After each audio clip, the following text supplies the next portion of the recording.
USA ਸੁਣ ਰਹੇ ਸਾਰੇ ਹੀ ਮਾਣਯੋਗ ਅਤੇ ਸਤਿਕਾਰ ਸਰੋਤਿਆਂ ਨੂੰ ਪਿਆਰ ਸਤਿਕਾਰ ਸਹਿਤ ਨਿੱਘੀ ਜਿਹੀ ਸਤਿ ਸ੍ਰੀ ਅਕਾਲ ਸਭ ਨੂੰ ਜੀ ਨੂੰ ਆਖਦੇ ਹਾਂ। ਸੋ ਤੇ ਪ੍ਰੋਗਰਾਮ 'ਚ ਆਪ ਸਭ ਦਾ ਨਿੱਘਾ ਸਵਾਗਤ ਹੈ। ਪ੍ਰੋਗਰਾਮ ਲੈ ਕੇ ਹਾਜ਼ਰ ਹੋ ਚੁੱਕੇ ਹਾਂ।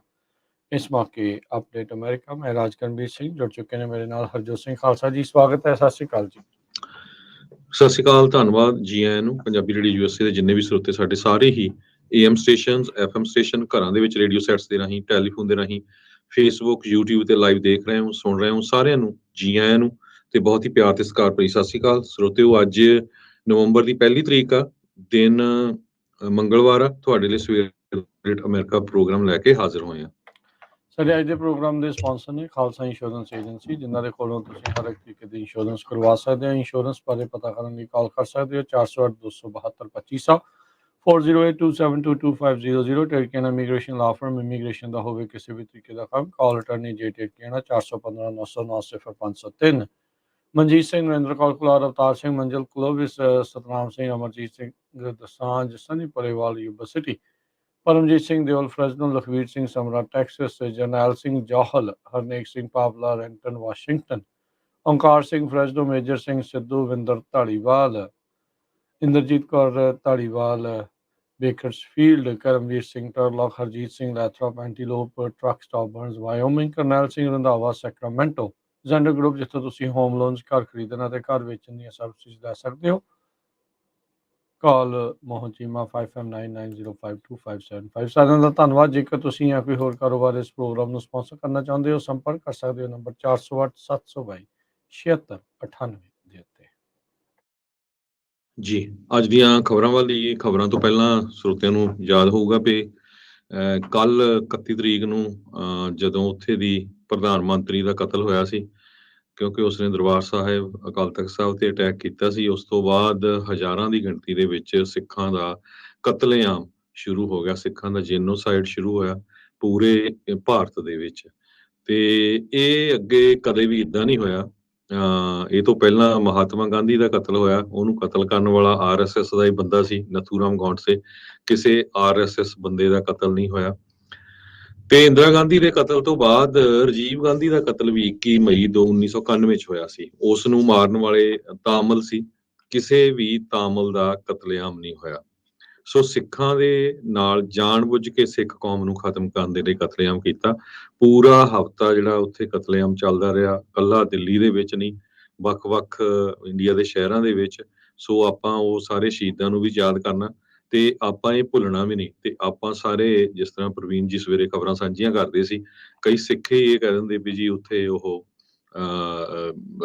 ਜੈਨੋਸਾਈਡ ਨਹੀਂ, ਦੰਗੇ ਉਹ ਹੋਏ ਸੀਗੇ ਕਹਿੰਦੇ ਜੀ ਸੀਗੇ। ਬਿਲਕੁਲ। ਸੋ ਜੋ ਬਿਲਕੁਲ ਇਹ ਸਿੱਖਾਂ ਦਾ ਜੈਨੋਸਾਈਡ ਹੋਇਆ। ਜਿੱਥੇ ਵੀ ਮੁਲਕ 'ਚ ਤੁਸੀਂ ਰਹਿੰਦੇ ਆ, ਕਿਸੇ ਵੀ ਮੁਲਕ 'ਚ ਰਹਿੰਦੇ ਆ ਪੂਰੀ ਦੁਨੀਆ 'ਚ, ਆਪਣੇ ਕਾਂਗਰਸਮੈਨ, ਸੈਨੇਟਰਸ, ਹਰ ਇੱਕ ਆਂਢੀ ਗੁਆਂਢੀ ਨੂੰ ਦੱਸੋ ਕਿ ਸਿੱਖਾਂ ਦੇ ਨਾਲ ਏਦਾਂ ਧੱਕਾ ਹੋਇਆ ਸੀ। ਜੀ ਬਿਲਕੁਲ। ਸੋ ਇਸ ਨੂੰ ਦੰਗੇ ਕਹਿਣਾ ਜਿਹੜਾ ਉਹ ਬੰਦ ਕੀਤਾ ਜਾਵੇ। ਦੰਗੇ ਉਹ ਚੀਜ਼ ਹੁੰਦੀ ਆ, ਪਹਿਲਾਂ ਵੀ ਆਪਾਂ ਵੈਸੇ ਕਈ ਵਾਰੀ ਇਹ ਗੱਲ ਕਰ ਚੁੱਕੇ ਹਾਂ ਤੇ ਫਿਰ ਦੁਹਰਾਉਂਦੇ ਹਾਂ ਵੀ ਜਦੋਂ ਦੋਨੋਂ ਬਰਾਬਰ ਦੇ ਆਮੋ ਸਾਹਮਣੇ ਜਿਹੜਾ ਉਹ ਲੜਦੇ, ਇੱਥੇ ਤਾਂ ਮੌਕਾ ਹੀ ਜਿਹੜਾ ਕਿਸੇ ਨੂੰ ਨਹੀਂ ਮਿਲਿਆ। ਵੋਟਰ ਲਿਸਟਾਂ ਤੋਂ, ਸੂਚੀਆਂ ਤੋਂ, ਜਿਹੜੇ ਨਿਸ਼ਾਨਦੇਹੀ ਕਰਕੇ ਘਰਾਂ ਦੀ ਕੀ ਕੁਛ ਹੋਇਆ, ਉਦੋਂ ਬੜੇ ਵੱਡੇ ਲੋਕਾਂ ਦੇ ਜਿਹੜੇ ਵਹਿਮ ਆ ਉਹ ਨਿਕਲੇ। ਪਾਕਿਸਤਾਨ ਖਿਲਾਫ ਜੰਗ ਲੜਨ ਵਾਲੇ ਜਿਹੜੇ ਇੱਕ ਮੇਜਰ ਸੀਗੇ, ਜਨਰਲ ਸੀਗੇ ਫੌਜ ਦੇ, ਉਹਨਾਂ ਨੂੰ ਵੀ ਵਿਚਾਰਿਆਂ ਨੂੰ ਕਿੱਦਾਂ ਆਪਣੀ ਜਾਨ ਬਚਾਉਣੀ ਪਈ। ਜੈਲ ਸਿੰਘ ਉਸ ਟਾਈਮ ਦੇ ਉੱਤੇ ਕਹਿਣ ਨੂੰ ਰਾਸ਼ਟਰਪਤੀ ਸੀਗਾ, ਉਹਦੇ ਵੀ ਜਿਹੜੀ ਗੱਡੀ ਤੇ ਪੱਥਰ ਸੁੱਟੇ ਗਏ। ਉਹ ਵੀ ਦੇਖੋ, ਉਹ ਇੰਦਰਾ ਦੇ ਕਹਿਣੇ ਦੇ ਵਿੱਚ ਹੀ ਜੋ ਕੁਛ ਵੀ ਉਸਨੇ ਕੀਤਾ ਚੱਲਿਆ, ਉੱਥੇ ਗਿਆ ਵੀ ਕਿੱਦਾਂ, ਜਿਹੜਾ ਉਹ ਖੜਿਆ ਉੱਥੇ ਕਿੱਦਾਂ ਸਾਰਾ ਕੁਛ ਹੋਇਆ, ਉਹ ਸਾਰਾ ਕੁਛ ਦੇਖਿਆ ਲੋਕਾਂ ਨੇ। ਪਰ ਬੜੇ ਲੋਕਾਂ ਦੇ ਉਦੋਂ ਵਹਿਮ ਜਿਹੜੇ ਉਹ ਦੂਰ ਹੋਏ। ਇੱਥੋਂ ਤੱਕ ਕਿ recent example Harjot Singh ji farm bills ਦੀ ਆ। ਜਦੋਂ ਬਾਹਰਲੇ ਸੂਬਿਆਂ 'ਚ ਰਹਿੰਦੇ ਸਿੱਖ ਕਈ, ਉਹਨਾਂ ਨੂੰ ਕਿਉਂਕਿ ਉਹ ਜਿਹੜੀ ਬਿਰਤੀ ਆ ਨਾ ਉਹ ਦੁਬਾਰਾ ਬਣ ਰਹੀ ਸੀਗੀ। ਜਿਹੜਾ ਨਵੰਬਰ 84 ਦੇ ਵਿੱਚ ਜੋ ਕਤਲੇਆਮ ਹੋਇਆ ਸੀ, ਉਸ ਟਾਈਮ ਦੇ ਉੱਤੇ ਫਾਰਮ ਬਿਲਸ ਨੂੰ ਲੈ ਕੇ ਪੰਜਾਬ ਸਿੱਖਾਂ ਨੂੰ ਜਿਹੜਾ ਉਹ ਮੋਹਰੀ ਸੀਗੇ, ਮੋਢੀ ਸੀਗੇ ਉਸ ਜਿਹੜੇ ਫਾਰਮ ਬਿਲਸ ਦੇ ਵਿੱਚ। ਪਰ ਉਸ ਦੇ ਕਰਕੇ ਉਹਨਾਂ ਨੂੰ ਕਈ ਥਾਵਾਂ ਦੇ ਉੱਤੇ ਅਜਿਹੀਆਂ ਗੱਲਾਂ ਸੁਣਨ ਨੂੰ ਮਿਲੀਆਂ ਵੀ ਉੱਥੋਂ ਵਿਚਾਰਿਆਂ ਨੂੰ ਛੱਡ ਕੇ ਨਿਕਲਣਾ ਜਿਹੜਾ ਉਹ ਪਿਆ ਵੀ ਸੁਰੱਖਿਅਤ ਥਾਵਾਂ ਦੇ ਉੱਤੇ ਆਪਣੇ ਲੋਕਾਂ ਦੇ ਵਿਚਾਲੇ ਜਿਹੜਾ ਉਹ ਚੱਲਿਆ ਜਾਵੇ। ਪਰ ਇੱਥੇ ਇਹ ਜਿਹੜਾ ਨਵੰਬਰ 84 ਦੇ ਵਿੱਚ ਜੋ ਘਾਣ ਉੱਥੇ ਹੋਇਆ ਆ, ਉਹ ਨਾ ਭੁੱਲਣ ਯੋਗ ਆ, ਨਾ ਮਾਫ਼ ਕਰਨ ਯੋਗ ਆ। ਤੇ ਫਿਰ ਜੋ ਜੂਨ 84 'ਚ ਹੋਇਆ ਸੀ, ਉਸ ਦਾ ਫਿਰ ਜਿਹੜਾ ਕਹਿ ਲਓ ਵੀ ਸੋਧਾ ਭਾਜੀ ਜਿਹੜੀ ਉਹ ਮੋੜਨੀ, ਜਿਸ ਹਿਸਾਬ ਦੇ ਨਾਲ ਗੱਲ ਆਖੀ ਜਾਂਦੀ ਆ, ਉਸ ਦਾ ਫਿਰ ਬਦਲਾ ਜਿਹੜਾ ਉਹ ਲਿਆ ਗਿਆ ਸੀਗਾ। ਸੋ ਉਹਨਾਂ ਸ਼ਹੀਦਾਂ ਨੂੰ ਕੋਟਾਨ-ਕੋਟ ਪ੍ਰਣਾਮ ਆ। ਤੇ ਉਸ ਤੋਂ ਬਾਅਦ ਦੇ ਵਿੱਚ ਜਿੱਦਾਂ ਤੁਸੀਂ ਜ਼ਿਕਰ ਕੀਤਾ ਹਰਜੋਤ ਸਿੰਘ ਜੀ, ਵੀ ਹੋਰ ਕਿਸੇ ਕੌਮ ਦੇ ਨਾਲ ਤਾਂ ਨਹੀਂ, ਸਿਰਫ ਤੇ ਸਿਰਫ ਜਿਹੜਾ ਆ ਉਹ ਜਿਹੜਾ ਸਿੱਖਾਂ ਦੇ ਨਾਲ ਇੱਕ ਕਤਲੇਆਮ ਜਿਹੜਾ ਉਹ ਦੇਖਿਆ ਗਿਆ। ਉਸ ਤੋਂ ਬਾਅਦ 'ਚ ਇਹ ਚੀਜ਼ ਵਾਪਰੀ ਹੈ। ਪਹਿਲੀ ਵਾਰੀ ਨਹੀਂ ਸੀ ਹੋਇਆ ਵੀ ਕਿਸੇ ਬਹੁਤ ਉੱਚ ਅਹੁਦੇ ਤੇ ਬੈਠੇ ਪ੍ਰਧਾਨ ਮੰਤਰੀ ਜਾਂ ਬਹੁਤ ਤਗੜੇ ਲੀਡਰ ਦਾ ਜਿਹੜਾ ਉਹ ਇਸ ਤਰੀਕੇ ਨਾਲ ਕਤਲ ਹੋਇਆ ਹੋਵੇ। ਪਰ ਫਿਰ ਵੀ ਫਿਰ ਆਪਾਂ ਦੇਖਿਆ ਵੀ ਇੰਦਰਾ ਗਾਂਧੀ ਤੋਂ ਬਾਅਦ ਦੇ ਵਿੱਚ ਕੀ ਕੁਛ ਜਿਹੜਾ ਉਹ ਵਾਪਰਿਆ। ਅੱਜ ਜਿਨ੍ਹਾਂ ਲੋਕਾਂ ਦੇ ਲੋਕ ਸ਼ਾਦੀ ਭਰਦੇ ਆ, ਉਹੀ ਲੋਕ ਉਦੋਂ ਇਹ ਗੱਲਾਂ ਕਰਦੇ ਵੀ ਵੱਡਾ ਪੇੜ ਜਦੋਂ ਡਿੱਗਦਾ ਆ ਤਾਂ ਧਰਤੀ ਜਿਹੜੀ ਉਹ ਕੰਬਦੀ ਆ। ਇਹ ਬੜਾ ਕੁਛ ਜਿਹੜਾ ਉਸ ਤਰੀਕੇ ਦੇ ਉੱਤੇ ਦੇਖਿਆ ਗਿਆ ਸੀ। ਹੰਕਾਰ ਬਹੁਤ ਸੀਗਾ ਜਿਹੜੀ ਇਹ ਪਾਪਣ ਗਾਂਧੀ ਨੂੰ, ਪਰ ਉਹ ਹੰਕਾਰ ਨੂੰ ਜਿਹੜਾ ਉਹਨਾਂ ਨੇ ਚਕਨਾਚੂਰ ਭੰਨ ਜਿਹੜਾ ਆ ਉਦੋਂ ਦਿੱਤਾ ਸੀਗਾ। ਸੋ ਉਹਨਾਂ ਦਿਨਾਂ ਨੂੰ ਆਪਾਂ ਜਿਹੜਾ ਉਹ ਯਾਦ ਵੀ ਕਰਦੇ ਹਾਂ ਤੇ ਉਹਨਾਂ ਲੋਕਾਂ ਨੂੰ ਸ਼ਰਧਾਂਜਲੀ ਭੇਟ ਕਰਦੇ ਹਾਂ ਜਿਨ੍ਹਾਂ ਦਾ ਜਿਹੜਾ ਆ ਖੋ ਕੇ ਕਤਲੇਆਮ ਕੀਤਾ ਗਿਆ। ਜਿਹੜਾ ਜੀ ਗਲਾਂ 'ਚ ਟਾਇਰ ਪਾ ਕੇ ਸਾੜੇ ਗਏ, ਪੱਤਾਂ ਲੁੱਟੀਆਂ ਗਈਆਂ, ਕੀ ਕੁਛ ਜਿਹੜਾ ਆ ਉਹ ਨਹੀਂ ਵਾਪਰਿਆ।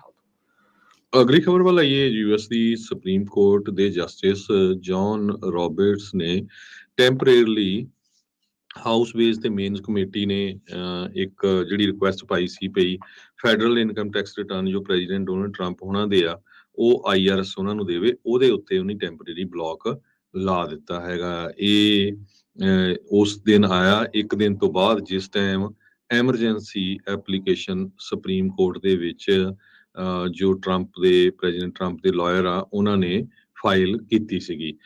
ਫੈਡਰਲ ਜੱਜ ਨੇ ਪਹਿਲਾਂ ਆਰਡਰ ਕਰ ਦਿੱਤਾ ਸੀ ਭਈ IRS ਪ੍ਰੈਜ਼ੀਡੈਂਟ ਟਰੰਪ ਦੇ ਟੈਕਸ ਰਿਟਰਨ ਨੂੰ ਵੇਜ਼ ਐਂਡ ਮੀਨਸ ਕਮੇਟੀ ਦੇ ਜੋ ਮੈਂਬਰਸ ਹੈਗੇ ਆ ਉਹਨਾਂ ਨੂੰ ਕਾਪੀ ਦੇਵੇ ਤੇ ਕਿਉਂਕਿ ਉਹਨਾਂ ਨੇ ਆਡਿਟ ਕਰਨਾ ਹੈਗਾ ਪ੍ਰੈਜ਼ੀਡੈਂਸ਼ੀਅਲ ਟੈਕਸ ਰਿਟਰਨ ਦੀ ਜੋ ਇਨਫੋਰਮੇਸ਼ਨ ਹੈਗੀ ਉਹਦੇ ਬਾਰੇ। ਸੁਪਰੀਮ ਕੋਰਟ ਦੇ ਜਸਟਿਸ ਜੌਨ ਰੌਬਰਟਸ ਨੇ ਅੱਜ ਸਵੇਰੇ ਉਸ ਨੂੰ ਬਲੌਕ ਕਰ ਦਿੱਤਾ ਹੈਗਾ। ਜੀ, ਇਸ ਤੋਂ ਪਹਿਲਾਂ ਫੈਡਰਲ ਜੱਜ ਨੇ IRS ਨੂੰ ਇਹ ਆਦੇਸ਼ ਦਿੱਤੇ ਸੀਗੇ ਵੀ ਟਰੰਪ ਹੁਣਾਂ ਦੇ ਜਿਹੜੇ ਟੈਕਸ ਰਿਟਰਨਸ ਆ ਉਹ ਇਸ house ways and means committee ਨੂੰ ਜਿਹੜੇ ਉਹ ਦਿੱਤੇ ਜਾਣ। ਉਹਨਾਂ ਨੇ ਕਮੇਟੀ ਨੇ ਮੰਗ ਕੀਤੀ ਸੀ ਵੀ ਸਾਨੂੰ ਏਜੰਸੀ ਤੋਂ ਇਹ ਜਿਹੜੇ ਦਸਤਾਵੇਜ਼ ਚਾਹੀਦੇ ਨੇ ਇੱਕ ਜਿਹੜੀ ਪ੍ਰੋਬ ਆਡਿਟ ਜਿਹੜੀ ਚੱਲ ਰਹੀ ਆ ਉਸ ਦੇ ਜਿਹੜੇ ਉਹ ਬਾਬਤ। ਸੋ ਅੱਜ ਟਰੰਪ ਹੁਣਾਂ ਨੂੰ ਕੁਛ ਰਾਹਤ ਜਿਹੜੀ ਇਸ ਦੇ ਵਿੱਚ ਮਿਲੀ ਆ। ਇਹ ਬਹੁਤ ਚਿਰ ਤੋਂ ਲੰਮੀ ਚੌੜੀ ਜਿਹੜੀ ਆ ਬੈਕ ਐਂਡ ਫੋਰਥ ਜਿਹੜੀ ਉਹ ਇਸ ਟਾਈਮ ਦੇਖੀ ਜਾ ਰਹੀ ਹੈਗੀ ਆ। 10 ਨਵੰਬਰ ਤੱਕ ਇਹਨਾਂ ਨੇ ਜਿਹੜੀ ਉਹ ਰੋਕ ਲਗਾ ਦਿੱਤੀ ਆ ਤੇ 10 ਨਵੰਬਰ ਤੋਂ ਪਹਿਲਾਂ ਹੀ ਆਪਾਂ ਨੂੰ ਪਤਾ ਹੈ ਵੀ ਇਲੈਕਸ਼ਨਾਂ ਦੇ ਨਤੀਜੇ ਜਿਹੜੇ ਉਹ ਆ ਜਾਣੇ ਨੇ ਤੇ ਹੋ ਸਕਦਾ ਵੀ ਜੇ ਹਾਊਸ ਫਲਿੱਪ ਹੁੰਦਾ ਤੇ ਬਹੁਤ ਸਾਰੀਆਂ ਜਿਹੜੀਆਂ ਕਮੇਟੀਆਂ ਦੇ ਜਿਹੜੇ ਕੰਮ ਕਰਨ ਦੇ ਢੰਗ ਆ ਉਹ ਨਾਲ ਦੇ ਨਾਲ ਹੀ ਜਿਹੜੇ ਉਹ ਚੇਂਜ ਜਿਹੜੇ ਉਹ ਹੋ ਜਾਂਦੇ ਆ। ਇਸ ਟਾਈਮ ਡੈਮੋਕ੍ਰੇਟਿਕ ਪਾਰਟੀ ਦੇ ਵੱਲੋਂ ਕੰਟਰੋਲਡ ਕਮੇਟੀ, ਇਹ ਕੱਲ ਨੂੰ ਰਿਪਬਲਿਕਨ ਪਾਰਟੀ ਉੱਥੇ ਮੈਜੋਰਟੀ ਚਾਹੁੰਦੀ ਹੈ ਤੇ ਉਹਨਾਂ ਦੇ ਵੱਲੋਂ ਕੰਟਰੋਲਡ ਹੋਊਗੀ ਤੇ ਇਹ ਸਾਰੀਆਂ ਚੀਜ਼ਾਂ ਕਮੇਟੀਜ਼ ਦੇ ਦੁਆਰਾ ਜਿਹੜੀਆਂ ਮੰਗਾਂ ਕੀਤੀਆਂ ਜਾ ਰਹੀਆਂ ਆ ਉਹ ਵਾਪਸ ਲਈਆਂ ਜਾ ਸਕਦੀਆਂ ਨੇ। ਜੀ, ਅਗਲੀ ਖਬਰ ਬ੍ਰਾਜ਼ੀਲ ਤੋਂ ਆ ਰਹੀ ਆ। ਬ੍ਰਾਜ਼ੀਲ ਦੇ ਵਿੱਚ ਬੋਲਸੋਨਾਰੋ ਜੋ ਪ੍ਰੈਜ਼ੀਡੈਂਟ ਸੀ ਇਲੈਕਸ਼ਨ ਹਾਰ ਗਏ ਆ, ਉਹਨਾਂ ਦੇ ਸਪੋਰਟਰਸ ਨੇ ਦੋ ਸਟੇਟਸ ਦੇ ਵਿੱਚ ਪੂਰੀ ਤਰ੍ਹਾਂ ਹਾਈਵੇਜ਼ ਜਿਹੜੇ ਆ ਉਹਨਾਂ ਦੀਆਂ ਸਟਰੀਟਸ ਆ ਉਹ ਟਰੱਕ ਡਰਾਈਵਰਸ ਨੇ ਬਲੌਕ ਕਰ ਦਿੱਤਾ। ਕਹਿੰਦੇ ਵੀ ਜਿਹੜੇ ਟਰੱਕ ਡਰਾਈਵਰਸ ਆ, ਲੋਰੀ ਡਰਾਈਵਰਸ ਆ, ਉਹ ਪ੍ਰੈਜ਼ੀਡੈਂਟ ਜ਼ੇਅਰ ਬੋਲਸੋਨਾਰੋ ਨੂੰ ਸਪੋਰਟ ਕਰਦੇ ਸੀ। ਹੁਣੇ ਜਦੋਂ ਇਲੈਕਸ਼ਨਾਂ ਹੋ ਕੇ ਹਟੀਆਂ ਪ੍ਰੈਜ਼ੀਡੈਂਟ ਬੋਲਸੋਨਾਰੋ ਉਹਨਾਂ ਨੂੰ 49.1% ਮਿਲੀਆਂ। ਐਤਵਾਰ ਨੂੰ ਜੋ ਇਲੈਕਸ਼ਨਾਂ ਦੇ ਰਿਜ਼ਲਟ ਆਏ ਆ ਤੇ ਜੋ ਨਵੇਂ ਇਲੈਕਟ ਪ੍ਰੈਜ਼ੀਡੈਂਟ ਲੂਲਾ ਉਹਨਾਂ ਨੂੰ 50.9% ਵੋਟਾਂ ਮਿਲੀਆਂ ਹੈਗੀਆਂ। ਬੋਲਸੋਨਾਰੋ ਨੇ ਹਜੇ ਤੱਕ ਆਪਣੀ ਡਿਫੀਟ ਨੂੰ ਨਹੀਂ ਮੰਨਿਆ। ਸੋ ਇਹ ਕਹਿੰਦੇ ਵੀ ਇੱਕ ਕੰਪਲੀਕੇਸ਼ਨ ਹੋ ਸਕਦੀ ਆ। 2 ਮਹੀਨੇ ਦੀ ਟ੍ਰਾਂਜੀਸ਼ਨ ਪੀਰੀਅਡ ਹੁੰਦਾ ਜੋ ਇਨਕਮਿੰਗ ਪ੍ਰੈਜ਼ੀਡੈਂਟ ਹੁੰਦਾ ਹੈਗਾ ਆ, ਉਹਨੂੰ ਸਾਰਾ ਚਾਰਜ ਲੈਣ ਦੇ ਲਈ। ਲੂਈਸ ਇਨਾਸੀਓ ਲੂਲਾ ਡਾ ਸਿਲਵਾ ਇਹ ਪਹਿਲਾਂ ਵੀ ਪ੍ਰੈਜ਼ੀਡੈਂਟ ਰਹਿ ਚੁੱਕੇ ਆ ਤੇ ਇਸ ਨੇ ਜੋ ਨਵਾਂ ਆਪਣਾ ਇਹਨਾਂ ਨੇ ਅਹੁਦਾ ਫਿਰ ਸੰਭਾਲਣਾ ਆ ਉਹ 1 ਜਨਵਰੀ 2023 ਨੂੰ ਸੰਭਾਲਣਾ ਹੈਗਾ। ਸੋ ਪੂਰੀ ਤਰ੍ਹਾਂ ਜੋ ਬ੍ਰਾਜ਼ੀਲ ਦੀਆਂ 2 ਸਟੇਟਾਂ ਦੇ ਵਿੱਚ ਤਾਂ ਕਹਿੰਦੇ ਪਈ ਸਪਲਾਈ ਚੇਨ ਬਹੁਤ ਡਿਸਟਰਪਟ ਹੋਈ ਆ ਕਿਉਂਕਿ ਸਾਰਾ ਕੁਝ ਬਲੌਕ ਕਰ ਦਿੱਤਾ ਗਿਆ ਆ ਉੱਥੇ ਦੇ ਟਰੱਕ ਡਰਾਈਵਰਸ ਵੱਲੋਂ। ਜੀ, ਅਜੇ ਵੀ ਹਾਰ ਨਹੀਂ ਕਬੂਲੀ ਬੋਲਸੋਨਾਰੋ ਨੇ ਤੇ ਉਹ ਉਹਨਾਂ ਨੇ ਚੁੱਪੀ ਜਿਹੜੀ ਉਹ ਵੱਟੀ ਹੋਈ ਆ। ਹੁਣ ਦੇਖੋ ਅੱਗੇ ਉੱਥੇ ਬ੍ਰਾਜ਼ੀਲ ਦੇ ਵਿੱਚ ਕੀ ਜਿਹੜਾ ਉੱਥੇ ਬਣਦਾ ਹੈ। ਅਗਲੀ ਜਿਹੜੀ ਰੁੱਖ ਕਰਦੇ ਇਜ਼ਰਾਈਲ ਵੱਲ ਨੂੰ ਹਰਜੋਤ ਸਿੰਘ ਜੀ, ਨਿਤਨਯਾਹੂ ਕਹਿੰਦੇ ਆ ਵੀ ਕਮਬੈਕ ਬਾਰੇ ਸੋਚ ਰਿਹਾ ਵੀ ਸ਼ਾਇਦ ਉਸਦੀ ਮੁੜ ਵਾਪਸੀ ਹੋ ਸਕਦੀ ਆ।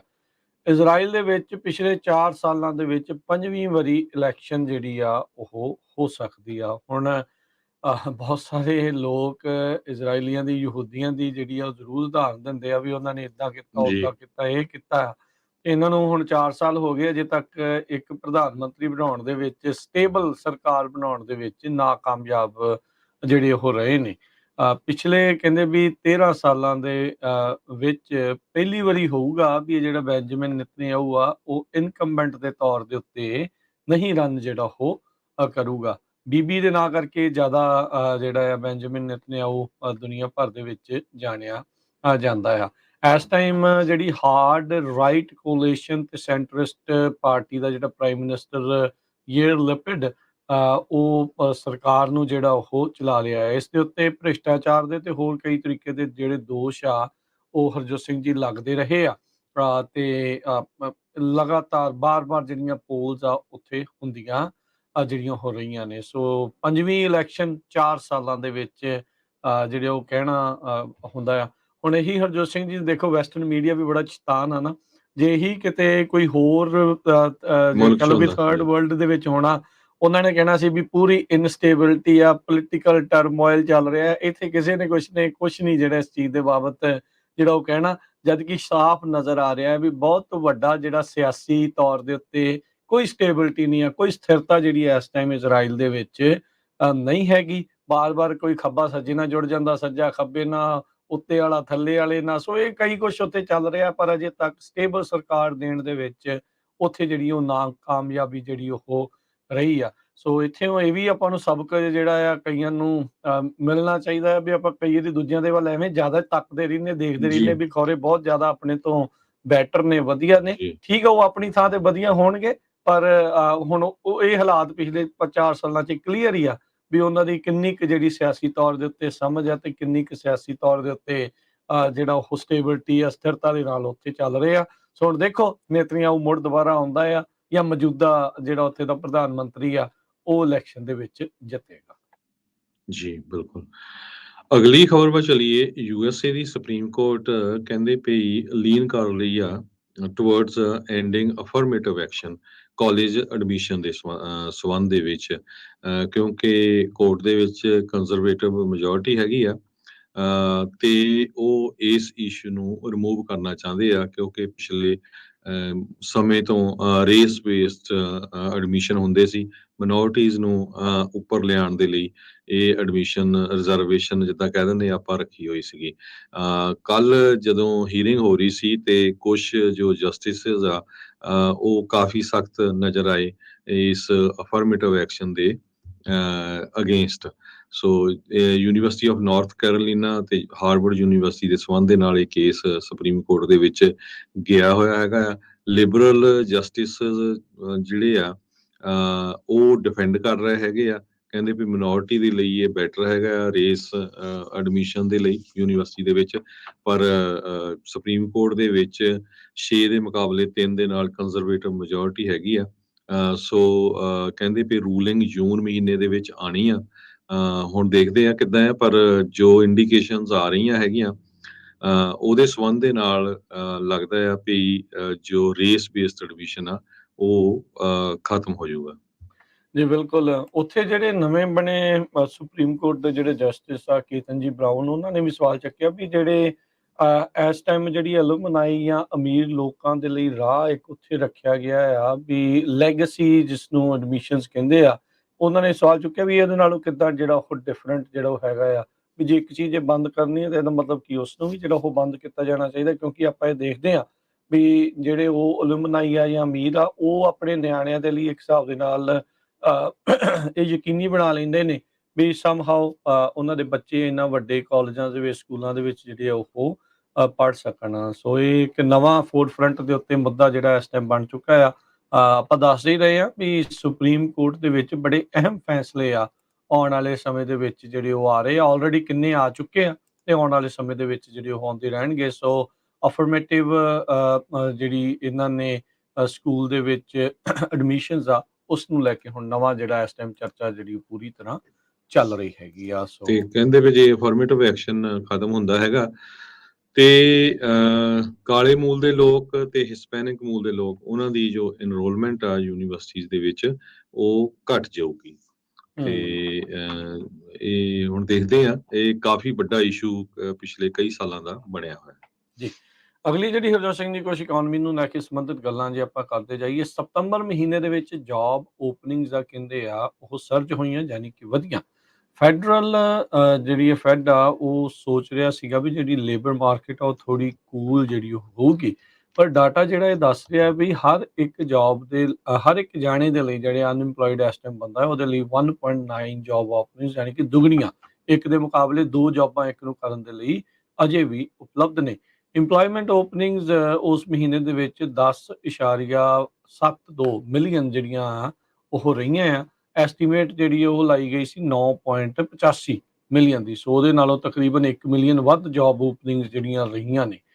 ਸੋ ਇਹ ਕਹਿੰਦੇ ਵੀ ਲਗਾਤਾਰ ਫੈਡਰਲ ਰਿਜ਼ਰਵ ਦੇ ਲੇਬਰ ਮਾਰਕੀਟ ਨੂੰ ਹੋਰ ਟਾਈਟ ਕਰਨ ਦੇ ਲਈ ਜਾਂ ਕਹਿ ਲਓ ਵੀ ਉਸ ਨੂੰ ਕੂਲ ਡਾਊਨ ਕਰਨ ਦੇ ਲਈ ਇਨਫਲੇਸ਼ਨ ਦੇ ਵਿੱਚ ਥੋੜੀ ਜਿਹੀ ਗਿਰਾਵਟ ਜਿਹੜੀ ਉਹ ਆਵੇ, ਪਿਛਲੇ 4 ਦਹਾਕਿਆਂ ਦੇ ਲੈਵਲਸ ਦੇ ਉੱਤੇ ਸਭ ਤੋਂ ਵੱਧ ਜਿਹੜੀ ਉਹ ਚੱਲ ਰਹੀ ਆ, ਪਰ ਉਸ ਦੇ ਵਿੱਚ ਅਜੇ ਤੱਕ ਕੋਈ ਬਹੁਤਾ ਅਸਰ ਜਿਹੜਾ ਉਹ ਨਹੀਂ ਨਜ਼ਰ ਆ ਰਿਹਾ। Job openings and labour turnover survey JOLTS ਨੇ ਜਿਹੜਾ ਹਰਜੋਤ ਸਿੰਘ ਜੀ ਆંકੜੇ ਆ ਉਹ ਪੇਸ਼ ਕੀਤੇ ਹੈਗੇ ਨੇ। ਸੋ ਹੁਣ ਵੈਸੇ ਵੀ ਸੀਜ਼ਨਲੀ ਜੌਬਸ ਜਿਹੜੀਆਂ ਟੈਂਪਰੇਰੀ ਜੌਬਸ ਇਹਨਾਂ ਦਿਨਾਂ ਦੇ ਵਿੱਚ ਹੁਣ ਕਾਫੀ ਹੋਣੀਆਂ। ਹੈਲੋਵੀਨ ਕੱਲ ਲੰਘ ਕੇ ਗਈ ਆ, ਥੈਂਕਸ ਗਿਵਿੰਗ ਆਉਣੀ ਆ, ਫਿਰ ਕ੍ਰਿਸਮਸ ਜਿਹੜੀ ਆਉਣੀ ਆ, ਉਦੋਂ ਰੀਟੇਲ ਦੀਆਂ ਜੌਬਸ ਦੇ ਵਿੱਚ ਕਾਫੀ ਜ਼ਿਆਦਾ ਵਾਧਾ ਜਿਹੜਾ ਉਹ ਦੇਖਣ ਨੂੰ ਮਿਲਦਾ ਹੁੰਦਾ ਆ।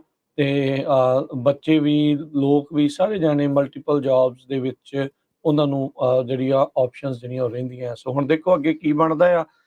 ਫੈਡ ਅੱਜ ਮਿਲਣਾ ਹੋਣਾ ਸ਼ੁਰੂ, ਉਹਨਾਂ ਦੀ ਅੱਜ ਤੇ ਕੱਲ ਨੂੰ ਜਿਹੜੀ 2 ਦਿਨ ਉਹ ਮੀਟਿੰਗ ਚੱਲਣੀ ਆ, ਤੇ ਕੱਲ ਨੂੰ ਹੋ ਸਕਦਾ ਹੈ ਵੀ ਇੰਟਰਸਟ ਰੇਟ ਹਾਈਕ ਦੇ ਬਾਰੇ ਜਿਹੜੀ ਆ ਉਹ ਖਬਰ ਆਵੇ। ਉਧਰ ਚਰਚਾ ਜਿਹੜੀ ਸਟਾਕ ਮਾਰਕੀਟਸ ਦੇ ਵਿੱਚ ਹਰਜੋਤ ਸਿੰਘ ਜੀ ਇਹ ਚੱਲ ਰਹੀ ਆ, ਕਹਿੰਦੇ ਵੀ ਜੇ ਕਿਤੇ ਬਾਈ ਚਾਂਸ 0.75 ਦੀ ਥਾਂ ਤੇ 0.5% ਹੀ ਇੰਟਰਸਟ ਰੇਟ ਇਹਨਾਂ ਨੇ ਵਧਾਇਆ ਫੈਡ ਨੇ, ਤਾਂ ਸਟਾਕ ਮਾਰਕੀਟ ਆ ਉਹ ਕਾਫੀ ਤਾਂ ਨੂੰ ਜਿਹੜੀ ਉਹ ਜਾ ਸਕਦੀ ਆ। ਸੋ ਕਹਿੰਦੇ ਵੀ ਉਮੀਦ ਦੇ ਨਾਲੋਂ ਜੇ ਘੱਟ ਇੰਟਰਸਟ ਰੇਟ ਦਾ ਵਾਧਾ ਹੋਇਆ ਤਾਂ ਇਨਵੈਸਟਰਸ ਇਸ ਚੀਜ਼ ਦੇ ਵੱਲ ਨੂੰ ਵੇਟ ਕਰ ਰਹੇ ਆ ਵੀ ਕੁਛ ਨਾ ਕੁਛ ਜਿਹੜਾ ਆ ਉਸ ਦੇ ਵਿੱਚ ਆਪਾਂ ਨੂੰ ਬੈਟਰ ਨਜ਼ਰ ਆਊਗਾ। ਉਹ ਕਹਿੰਦੇ ਵੀ ਉਹ ਸੋਚ ਰਹੇ ਆ ਵੀ ਜੇ ਘੱਟ ਇੰਟਰਸਟ ਰੇਟ ਵਧਾਇਆ ਆ ਇਹਦਾ ਮਤਲਬ ਆ ਵੀ something good might be happening. So let's see ਜਿਹੜਾ ਉਹ ਕੀ ਬਣਦਾ ਹੈ। ਪਰ ਉੱਦਾਂ ਓਵਰਆਲ ਰਾਈਟ ਨਾਓ ਜੋ ਆਪਾਂ ਗੱਲ ਕਰਦੇ ਜਾਈਏ ਤਾਂ 100 ਪੁਆਇੰਟ ਥੱਲੇ ਚੱਲ ਰਿਹਾ ਆ ਜਿਹੜਾ ਇਸ ਟਾਈਮ ਜਿਹੜਾ ਡਾਓ ਜੋਨ ਹੈਗਾ ਆ, ਕਿਉਂਕਿ ਵੇਟ ਕਰ ਰਿਹਾ ਵੀ ਇਹਨਾਂ ਨੇ ਫੈਸਲਾ ਕਿਸ ਪਾਸੇ ਵੱਲ ਨੂੰ ਜਿਹੜਾ ਉਹ ਸੁਣਾਉਣਾ ਆ। ਉਸ ਤੋਂ ਪਹਿਲਾਂ ਕਹਿੰਦੇ ਆ ਵੀ ਜਿਹੜੇ ਪੈਸੇ ਬਚੇ ਆ, ਡਾਲਰ ਬਚਦੇ ਆ, ਉਹ ਆਪਾਂ ਬਚਾ ਲਈਏ। ਜੀ ਬਿਲਕੁਲ, ਇਸ ਟਾਈਮ ਡਾਓ ਜੋਨ ਇੰਡਸਟਰੀਅਲ 100 ਦੇ ਕਰੀਬ ਡਾਊਨ ਚੱਲ ਰਿਹਾ ਹੈ, ਪਰ ਜੋ ਮੇਜਰ ਐਵਰੇਜ ਸਾਰੀਆਂ ਓਪਨ ਹੋਈਆਂ ਹੈਗੀਆਂ ਉਹ ਨੈਗੇਟਿਵ ਆਈਆਂ ਆ, ਕਿਉਂਕਿ ਜੌਬ ਓਪਨਿੰਗ ਡਾਟਾ ਜਿਸ ਤਰ੍ਹਾਂ ਤੁਸੀਂ ਦੱਸਿਆ ਹੀ ਆ ਵੀ ਉਹ ਸਟਰੋਂਗ ਆਇਆ ਹੈਗਾ ਆ। ਤੇ ਹੁਣ ਕੱਲ ਨੂੰ ਮੀਟਿੰਗ ਹੋਣੀ ਹੈਗੀ ਆ ਫੈਡਰਲ ਰਿਜ਼ਰਵ ਬੋਰਡ ਦੀ, ਸੋ ਸਾਰੇ ਉਸ ਦੀ ਵੇਟ ਕਰ ਰਹੇ ਆ ਵੀ 75 basis point interest rate increase ਕਰੂਗੇ ਜਾਂ 50 ਬੇਸਿਸ ਪੁਆਇੰਟ। ਤੇ ਜੋ ਫੈਡਰਲ ਚੇਅਰਮੈਨ ਹੈਗੇ ਜਰੋਮੀ ਪਾਵਲ, ਉਹਨਾਂ ਨੇ ਪ੍ਰੈਸ ਕਾਨਫਰੰਸ ਦੱਸਿਆ ਸੀ ਵੀ ਕਹਿੰਦੇ ਵੀ ਸਲੋ ਹੋ ਰਿਹਾ ਹੈਗਾ ਥੋੜੀ ਇਨਫਲੇਸ਼ਨ, ਪਰ ਹੁਣ ਦੇਖੋ ਰਿਜ਼ਲਟ ਕਦੋਂ ਆਉਂਦੇ ਆ। ਪਰ ਹਜੇ ਲੱਗ ਤਾਂ ਨਹੀਂ ਕੁਛ ਰਿਹਾ। ਅਕਤੂਬਰ ਮਹੀਨੇ ਦੇ ਵਿੱਚ ਜੋ ਡਾਓ ਜੋਨ ਇੰਡਸਟਰੀਅਲ ਆ, ਵਾਲ ਸਟਰੀਟ ਆਪਾਂ ਕਹਿ ਸਕਦੇ ਵਿੱਚ ਨੈਸਡੈਕ ਵੀ ਆ ਜਾਂਦਾ, ਉਹ ਕਾਫੀ ਸਟਰੋਂਗ ਰਿਹਾ। ਡਾਓ ਜੋਨ ਇੰਡਸਟਰੀਅਲ 14% ਅਪ ਰਿਹਾ ਹੈਗਾ ਆ। ਬਿਗੇਸਟ ਕਹਿੰਦੇ 1 ਮੰਥ ਦਾ ਐਡਵਾਂਸ ਸੀਗਾ 1976 ਤੋਂ ਬਾਅਦ ਜੇ ਦੇਖਿਆ ਜਾਵੇ। ਨੈਸਡੈਕ ਵੀ 8% ਦੇ ਕਰੀਬ ਇਨਕਰੀਜ਼ ਹੋਇਆ, ਪਰ ਪਹਿਲੇ ਮਹੀਨਿਆਂ 'ਚ ਪੂਰੀ ਤਰ੍ਹਾਂ ਲੋਕਾਂ ਦਾ ਜਿਹੜਾ ਧੂੰਆਂ ਨਿਕਲਿਆ ਸੀਗਾ, ਬਹੁਤ ਜ਼ਿਆਦਾ ਡਾਊਨ ਗਿਆ ਸੀ। ਸੋ ਇਸੇ ਤਰ੍ਹਾਂ ਜੋ ਸਿਟੀ ਬੈਂਕ ਹੈਗੀ ਆ ਉਹਦੇ ਜੋ ਇਕੋਨੋਮਿਸਟ ਆ ਉਹ ਇਹ ਕਹਿ ਰਹੇ ਆ ਵੀ ਐਕਸਪੈਕਟ ਨਾ ਕਰੋ ਜੀਅਰ ਐਂਡ ਰੈਲੀ, ਵੀ ਐਂਡ ਜੀਅਰ ਐਂਡ ਦੇ ਉੱਤੇ ਫੇਰ ਇੱਕ ਵਾਰੀ ਜੋ ਸਟਾਕ ਮਾਰਕੀਟ ਆ ਉੱਪਰ ਜਾਊਗੀ। ਸੋ ਇਸੇ ਤਰ੍ਹਾਂ ਲਿਓਨ ਕੂਪਰਮੈਨ ਉਹ ਬਿਲੀਅਨਰ ਇਨਵੈਸਟਰ ਹੈਗੇ ਆ, ਉਹਨਾਂ ਨੇ ਇਹ ਕਿਹਾ ਵੀ ਤੁਸੀਂ ਹਜੇ ਬਾਟਮ ਨਹੀਂ ਦੇਖਿਆ stock market the, final bottom is not in yet. ਇਸੇ ਤਰ੍ਹਾਂ ਚੇਅਰ ਤੇ CEO ਓਮੇਗਾ ਫੈਮਿਲੀ ਦੇ ਹੈਗੇ ਆ, ਉਹਨਾਂ ਨੇ ਇਹ ਕਿਹਾ ਵੀ ਇਸ ਟਾਈਮ ਥੋੜੀ ਜਿਹੀ ਮਾਰਕੀਟ ਸਟਰੋਂਗ ਹੁੰਦੀ ਆ, ਪਰ ਤੁਸੀਂ ਜੋ ਇਕਨੋਮਿਕ ਡਾਊਨ ਟਰਨ ਆ ਉਹ 2023 ਦੇ ਵਿੱਚ ਦੇਖੋਗੇ। ਕਹਿੰਦੇ ਵੀ ਮਾਰਕੀਟ ਜਨਰਲੀ ਡ੍ਰੌਪ ਹੋ ਜਾਂਦੀ 35% ਪੀਕ ਤੋਂ ਰਿਸੈਸ਼ਨ ਟਾਈਮ ਦੇ ਸਮੇਂ, ਤੇ ਕਹਿੰਦੇ ਵੀ ਲੱਗਦਾ ਇਸ ਵਾਰੀ ਵੀ ਇਹੀ ਕੰਮ ਹੋਊਗਾ। ਸੋ ਕਾਫੀ ਕੁਝ ਚੱਲ ਰਿਹਾ ਹੈਗਾ ਪੂਰੇ ਵਰਲਡ ਲੈਵਲ ਤੇ ਵੀ। ਜੇ ਦੇਖਿਆ ਜਾਵੇ ਇਕਨੋਮੀ ਦਾ ਜਿਹੜਾ ਬੁਰਾ ਹਾਲ ਹੈਗਾ ਆ, ਪ੍ਰੈਜ਼ੀਡੈਂਟ ਜੋ ਬਾਈਡਨ ਉਹਨਾਂ ਨੇ ਅੱਜ ਫੇਰ ਜੋ ਗੈਸ ਕੰਪਨੀਆਂ ਹੈਗੀਆਂ ਉਹਨਾਂ ਦੇ ਅਗੇਂਸਟ ਚੰਗਾ ਤਵਾ ਲਾਇਆ ਵੀ ਇਹ ਬਹੁਤ ਪ੍ਰੋਫਿਟ ਕੱਢ ਰਹੇ ਹੈਗੇ ਆ, ਤੇ ਉਹਨਾਂ ਨੇ ਥ੍ਰੈਟ ਕੀਤਾ ਹੈਗਾ ਵੀ ਅਸੀਂ ਜਿਹੜੀਆਂ ਆਇਲ ਕੰਪਨੀਆਂ ਹੈਗੀਆਂ ਆ ਉਹਨਾਂ ਦੇ ਉੱਤੇ ਹਾਇਰ ਟੈਕਸ ਲਾਵਾਂਗੇ ਜੇ ਉਹਨਾਂ ਨੇ ਪ੍ਰਾਈਸਸ ਨੂੰ ਘਟਾਉਣ ਦੀ ਕੋਸ਼ਿਸ਼ ਨਾ ਕੀਤੀ। ਇਹ ਉਹਨਾਂ ਨੇ ਅੱਜ ਪ੍ਰੈਸ ਕਾਨਫਰੰਸ ਦੇ ਵਿੱਚ ਕਿਹਾ ਹੈ ਵੀ ਨਿਊ ਪ੍ਰਪੋਜ਼ ਟੈਕਸਸ ਉਹਨਾਂ ਬਿਜ਼ਨੈਸਸ ਤੇ ਲਾਉਗੇ ਜਿਹੜੇ ਨਹੀਂ ਪ੍ਰਾਈਸ ਘਟਾ ਰਹੇ ਹੈਗੇ। ਸੋ ਮਿਡ ਟਰਮ ਇਲੈਕਸ਼ਨ ਹੈਗੀਆਂ 8 ਨਵੰਬਰ ਨੂੰ, ਸੋ ਇੱਕ ਤਰ੍ਹਾਂ ਦੇ ਨਾਲ ਡੈਮੋਕ੍ਰੈਟਿਕ ਪਾਰਟੀ ਲਈ ਬੜਾ ਖਤਰਾ ਬਣਿਆ ਹੋਇਆ ਹੈ। ਸੋ ਉਹ ਪੂਰਾ ਜ਼ੋਰ ਲਾ ਰਿਹਾ ਕਿਸੇ ਨਾ ਕਿਸੇ ਤਰ੍ਹਾਂ ਜੋ ਆ ਪਈ ਗੈਸ ਦੀਆਂ ਪ੍ਰਾਈਸਸ ਘੱਟ ਆਉਣ, ਪਰ ਗੈਸ ਦੀ ਪ੍ਰਾਈਸਸ ਆਪਾਂ ਦੇਖਦੇ ਹਾਂ ਵੀ ਹਜੇ ਵੀ ਬਹੁਤ ਜ਼ਿਆਦਾ ਹੈ। ਕੈਲੀਫੋਰਨੀਆ ਦੇ ਵਿੱਚ ਤਾਂ ਬਾਹਲੀਆਂ ਜ਼ਿਆਦਾ ਹੈਗੀਆਂ, ਜਦ ਕਿ ਤੁਸੀਂ ਦੇਖੋ ਵੀ ਕੰਪਨੀਆਂ ਦੇ ਪ੍ਰੋਫਿਟ ਬਹੁਤ ਆ। ਸ਼ੈਲ ਨੇ billions of dollars. 9.5 billion dollar ਤੀਜੇ ਕੁਆਰਟਰ 'ਚ ਪ੍ਰੋਫਿਟ ਕੀਤਾ। ਸੋ ਜਿਹੜਾ ਤੀਜਾ ਕੁਆਰਟਰ ਆ ਹੁਣੇ ਐਂਡ ਹੋਇਆ ਸਤੰਬਰ ਮਹੀਨੇ 'ਚ, ਤੇ ਉਹਦੇ ਵਿੱਚ 9.5 ਬਿਲੀਅਨ ਸ਼ੈਲ ਕੰਪਨੀ ਨੇ ਪ੍ਰੋਫਿਟ ਕੀਤਾ ਇੱਕ ਕੁਆਰਟਰ 'ਚ, 3 ਮਹੀਨਿਆਂ 'ਚ। ਐਕਸਨ ਨੇ ਤੀਜੇ ਕੁਆਰਟਰ 'ਚ 18.7 ਬਿਲੀਅਨ ਡਾਲਰ ਦਾ ਪ੍ਰੋਫਿਟ ਕੀਤਾ। ਸੋ ਕਹਿੰਦੇ ਪਈ ਜਿਹੜਾ ਇਹ ਟ੍ਰਿਪ ਐਕਸਨ ਦਾ ਪ੍ਰੋਫਿਟ ਹੋਇਆ ਹੈਗਾ ਆ 152 ਸਾਲਾਂ ਦੇ ਇਤਿਹਾਸ ਦੇ ਵਿੱਚ ਐਕਸਨ ਕੰਪਨੀ ਦੇ ਇਹ ਸਭ ਤੋਂ ਜ਼ਿਆਦਾ ਪ੍ਰੋਫਿਟ ਪਿਛਲੇ ਕੁਆਰਟਰ ਦੇ ਵਿੱਚ ਸੀ। ਹੁਣ ਤੁਸੀਂ ਦੇਖੋ ਵੀ ਕੰਪਨੀਆਂ ਇਹਨਾਂ ਨਾਲ ਪ੍ਰੋਫਿਟ ਕਰ ਰਹੀਆਂ ਤੇ ਲੋਕਾਂ ਦਾ ਜਿਹੜਾ ਧੂਆਂ ਉਹ ਨਿਕਲਿਆ ਹੋਇਆ ਹੈ। ਜੀ ਜੀ ਬਿਲਕੁਲ। ਅਗਲੀ ਜਿਹੜੀ ਇਸੇ ਦੇ ਨਾਲ ਹੀ ਕੁਝ ਹੋਰ ਇਕਨੋਮੀ 'ਚ ਗੱਲਾਂ ਕਰਦੇ ਜਾਈਏ, ਕਹਿੰਦੇ ਵੀ ਇਸ ਵਾਰ ਮੇਬੀ 40% ਹਾਊਸ ਹੋਲਡ ਅਜਿਹੇ ਹੋਣਗੇ ਜਿਨ੍ਹਾਂ ਨੂੰ ਕੋਈ ਵੀ ਫੈਡਰਲ ਇਨਕਮ ਟੈਕਸ ਸ਼ਾਇਦ ਨਾ ਪੇ ਕਰਨਾ ਪਵੇ। ਇਹ ਕਈਆਂ ਦੇ ਲਈ ਤਾਂ ਗੁੱਡ ਨਿਊਜ਼ ਜਿਹੜੀ ਉਹ ਹੋ ਸਕਦੀ ਆ। ਸੋ ਕਹਿੰਦੇ ਵੀ 40% ਹਾਊਸ ਹੋਲਡ ਮਤਲਬ ਤਕਰੀਬਨ 72.5 ਮਿਲੀਅਨ ਹਾਊਸ ਹੋਲਡ ਬਣਦੇ ਆ, ਪਰ 2 ਸਾਲ ਪਹਿਲਾਂ ਦੇ ਨਾਲੋਂ ਇਹ ਆંકੜਾ ਜਿਹੜਾ ਥੱਲੇ ਨੂੰ ਆ ਚੁੱਕਾ ਆ। ਜਦੋਂ ਪੈਂਡੈਮਿਕ ਜਿਹੜਾ ਪ੍ਰੀ ਪੈਂਡੈਮਿਕ ਹਾਈ ਦੇ ਵਿੱਚ ਕਹਿੰਦੇ 60% ਲੋਕ ਅਜਿਹੇ ਸੀਗੇ ਜਿਨ੍ਹਾਂ ਨੂੰ ਕੋਈ ਵੀ ਫੈਡਰਲ ਇਨਕਮ ਟੈਕਸ ਨਹੀਂ ਸੀ ਜਿਹੜਾ ਉਹ ਦੇਣਾ ਪੈਣਾ। ਜਿਹੜੇ ਨਵੇਂ ਐਸਟੀਮੇਟ ਆਏ ਨੇ ਟੈਕਸ ਪਾਲਿਸੀ ਸੈਂਟਰ ਆ ਉਸ ਦੇ ਜਿਹੜੇ ਉਹ ਮੁਕਾਬਲੇ 2021 ਦੇ ਵਿੱਚ 56% ਹਾਊਸ ਹੋਲਡ ਯਾਨੀ ਕਿ 99 ਮਿਲੀਅਨ ਹਾਊਸ ਹੋਲਡ ਆ ਉਹਨਾਂ ਨੂੰ ਕੋਈ ਵੀ ਫੈਡਰਲ ਇਨਕਮ ਟੈਕਸ ਨਹੀਂ ਜਿਹੜਾ ਉਹ ਦੇਣਾ ਪਿਆ ਸੀਗਾ। ਕਹਿੰਦੇ ਵੀ ਹੁਣ ਜਿੱਦਾਂ ਆਪਾਂ ਦੇਖ ਰਹੇ ਹਾਂ ਵੀ ਲੱਖਾਂ ਹੀ ਲੋਕ ਹੁਣ ਮੁੜ ਦੁਬਾਰਾ ਕੰਮ ਦੇ ਉੱਤੇ ਵੀ ਆ, ਤੇ ਆਪਣੀਆਂ ਕਾਮਿਆਂ ਦੀਆਂ ਜਿਹੜੀਆਂ ਤਨਖਾਹਾਂ ਵੀ ਜਿਹੜੀਆਂ ਉਹ ਅੱਗੇ ਦੇ ਨਾਲੋਂ ਉੱਤੇ ਜਿਹੜੀਆਂ ਉਹ ਹੋਈਆਂ ਨੇ। ਸੋ ਉਹਦੇ ਚੱਲਦਿਆਂ ਕਹਿੰਦੇ ਵੀ ਇਹ ਜਿਹੜਾ ਲੇਬਰ ਮਾਰਕੀਟ ਜਿਹੜੀ ਗੁੱਡ ਚੱਲ ਰਹੀ ਆ ਉਸ ਤੇ ਚੱਲਦਿਆਂ ਲੋਕਾਂ ਦੀ ਇਨਕਮ ਗੁੱਡ ਹੋਈ, ਉਹਦੇ ਕਰਕੇ ਫੈਡਰਲ ਇਨਕਮ ਟੈਕਸ ਜਿਹੜਾ ਉਹਨਾਂ ਨੂੰ ਦੇਣਾ ਪੈ ਸਕਦਾ। ਪਰ ਫਿਰ ਵੀ ਅਜੇ ਵੀ 40% ਅਜਿਹੇ ਲੋਕ ਰਹਿਣਗੇ ਜਿਨ੍ਹਾਂ ਨੂੰ ਕੋਈ ਵੀ ਫੈਡਰਲ ਇਨਕਮ ਟੈਕਸ ਨਹੀਂ ਜਿਹੜਾ ਉਹ ਦੇਣਾ ਪਵੇਗਾ। ਸੋ ਕਹਿੰਦੇ ਵੀ 2022 ਦੇ ਵਿੱਚ ਜਿਹੜੀ ਸਟੈਂਡਰਡ ਡਿਡਕਸ਼ਨ ਆ $12,950 ਦੇ ਲਈ ਇੰਡੀਵਿਜੂਅਲ ਦੇ ਲਈ ਆ, ਤੇ ਜਿਹੜੇ ਮੈਰਿਡ ਕਪਲ ਜਿਹੜੇ ਜੁਆਇੰਟਲੀ ਫਾਈਲ ਕਰਦੇ ਉਹਨਾਂ ਦੇ ਲਈ 25,900 ਦੇ ਉੱਤੇ ਆ। ਸੋ ਕਹਿੰਦੇ ਵੀ ਜਿਹੜੇ ਕੋਈ ਲੋਕ ਇਸ ਤੋਂ ਘੱਟ ਇਨਕਮ ਉਹਨਾਂ ਦੀ ਹੈਗੀ ਆ ਤਾਂ ਉਹਨਾਂ ਨੂੰ ਕੋਈ ਫੈਡਰਲ ਇਨਕਮ ਟੈਕਸ ਨਹੀਂ ਪੇ ਕਰਨਾ ਪੈਂਦਾ। ਸੋ 40% ਅਜਿਹੇ ਹਾਊਸ ਹੋਲਡ ਹੋਣਗੇ। ਇੱਥੋਂ ਇਹ ਵੀ ਜਿਹੜਾ ਹਰਜੋਤ ਸਿੰਘ ਜੀ ਇਸ ਡਾਟੇ ਤੋਂ ਇਹ ਵੀ ਪਤਾ ਲੱਗਦਾ ਵੀ ਬਹੁਤ ਸਾਰੇ ਅਜਿਹੇ ਲੋਕ ਨੇ ਜਿਹੜੇ ਬਹੁਤ ਹੀ ਘੱਟ ਇਨਕਮ ਦੇ ਉੱਤੇ ਜਿਹੜਾ ਆਪਣਾ ਗੁਜ਼ਰ ਬਸਰ ਜਿਹੜਾ ਉਹਨਾਂ ਨੂੰ ਕਰਨਾ ਜਿਹੜਾ ਉਹ ਪੈ ਰਿਹਾ ਹੈਗਾ। ਜੀ ਸੋ ਬਿਲਕੁਲ ਮਾਰਗੇਜ ਇੰਡਸਟਰੀ ਦਾ ਬਹੁਤ ਬੁਰਾ ਹਾਲ ਹੈਗਾ ਆ। ਰੌਕਟ ਮਾਰਗੇਜ ਇਹ ਬਹੁਤ ਵੱਡਾ ਲੈਂਡਰ ਸੀ, ਉਹ ਕਹਿੰਦੇ ਵੀ ਇੱਕ ਤਰ੍ਹਾਂ ਨਾਲ ਬੈਕ ਟੂ ਅਰਥ ਪਹੁੰਚ ਚੁੱਕਾ ਹੈਗਾ ਜਦ ਦੇ ਇੰਟਰਸਟ ਰੇਟ ਵਧੇ ਆ, ਤੇ ਰੀਫਾਈਨਾਂਸ ਤਾਂ ਆਲਮੋਸਟ 90-95% ਡਾਊਨ ਹੋ ਚੁੱਕੀ ਆ। ਸੋ ਨਵੇਂ ਘਰ ਲੋਕ ਬਹੁਤ ਸੋਚ ਕੇ ਬਾਈ ਕਰ ਰਹੇ ਆ। ਕਾਫੀ ਜਿਹੜਾ ਰੀਅਲ ਸਟੇਟ ਮਾਰਕੀਟ ਵੀ ਹੈਗੀ ਆ ਸਲੋ ਚੱਲ ਰਹੀ ਹੈਗੀ ਆ, ਤੇ ਪ੍ਰਾਈਸਸ ਧੜਾਧੜ ਜਿਹੜੀਆਂ ਆ ਉਹ ਡਿੱਗ ਰਹੀਆਂ ਹੈਗੀਆਂ ਕਿਉਂਕਿ ਇੰਟਰਸਟ ਰੇਟ 7 ਸਵਾ 7 7.5 ਤੇ ਪਹੁੰਚ ਗਿਆ, ਤੇ ਜੇ ਹੁਣ 0.75 ਇਸ ਵੀਕ ਹੋਰ ਇਨਕਰੀਜ਼ ਹੋ ਜਾਂਦਾ ਆ ਤੇ ਫਿਰ ਇਹ 8 8.5% ਤੇ ਚੱਲ ਜਾਣਾ ਤੇ ਫਿਰ ਹੋਰ ਪ੍ਰਾਈਸਿਸ ਜਿਹੜੀਆਂ ਥੱਲੇ ਜਾਣਗੀਆਂ। ਬਹੁਤ ਸਾਰੇ ਲੋਕ ਇਹ ਸੋਚਦੇ ਹੋਗੇ ਵੀ ਸ਼ਾਇਦ ਆਪਾਂ ਉਹੀ ਕਹੀ ਜਾਂਦੇ ਆ। ਰੈਡਫਿਨ ਦੇ CEO ਜੋ ਆ, ਰੈਡਫਿਨ ਇਹ ਕਾਫੀ ਵੱਡੀ ਕੰਪਨੀ ਆ, ਗੂਗਲ ਤੇ ਸਰਚ ਕਰ ਲਿਓ, ਰੀਅਲ ਸਟੇਟ ਦੇ ਨਾਲ। ਉਹਨਾਂ ਦੇ CEO ਨੇ ਕਿਹਾ ਆ ਵੀ ਘਰਾਂ ਦੀਆਂ ਪ੍ਰਾਈਸਿਸ ਇੰਨੀ ਤੇਜ਼ੀ ਦੇ ਨਾਲ ਥੱਲੇ ਡਿੱਗ ਰਹੀਆਂ, ਜੇ ਤੁਸੀਂ ਪਿਛਲੇ 16 ਸਾਲਾਂ ਦਾ ਜਿਹੜਾ ਇਤਿਹਾਸ ਦੇਖੋ, ਹਿਸਟਰੀ ਦੇਖੋ, 2006 ਤੋਂ ਬਾਅਦ 2008-9 ਦੇ ਵਿੱਚ ਰਿਸੈਸ਼ਨ ਆਇਆ ਸੀ ਬਹੁਤ ਵੱਡਾ, ਜਿਹਦੇ ਵਿੱਚ ਘਰਾਂ ਦਾ ਬਹੁਤ ਬੁਰਾ ਹਾਲ ਹੋਇਆ ਸੀ। ਜਿਹੜੇ ਇਸ ਟਾਈਮ ਇੱਥੇ ਲੋਕ ਰਹਿੰਦੇ ਉਹਨਾਂ ਨੂੰ ਪਤਾ ਹੈ ਵੀ ਕਈ ਵਾਰੀ ਐਗਜ਼ਾਮਪਲ ਦਿੰਦਾ ਮੈਂ, ਸਟਾਕਟਨ 'ਚ ਜਿਹੜੇ 7.5 ਲੱਖ ਦੇ ਘਰ ਸੀ ਉਹ 1.5 ਲੱਖ ਦੇ ਹੋ ਗਏ ਸੀ, ਤੁਸੀਂ ਅੰਦਾਜ਼ਾ ਲਾ ਲਓ।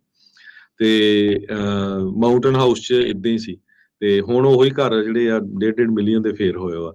ਤੇ 2006 ਸਨ ਤੋਂ ਬਾਅਦ ਇੰਨੀ ਤੇਜ਼ੀ ਦੇ ਨਾਲ ਜਿਹੜੀਆਂ ਘਰਾਂ ਦੀਆਂ ਪ੍ਰਾਈਸਿਸ ਡਿੱਗ ਰਹੀਆਂ ਹੈਗੀਆਂ ਆ, ਇਹ ਜੋ ਰੈਡਫਿਨ ਦੇ CEO ਆ ਉਹਨਾਂ ਨੇ ਦੱਸਿਆ ਹੈਗਾ।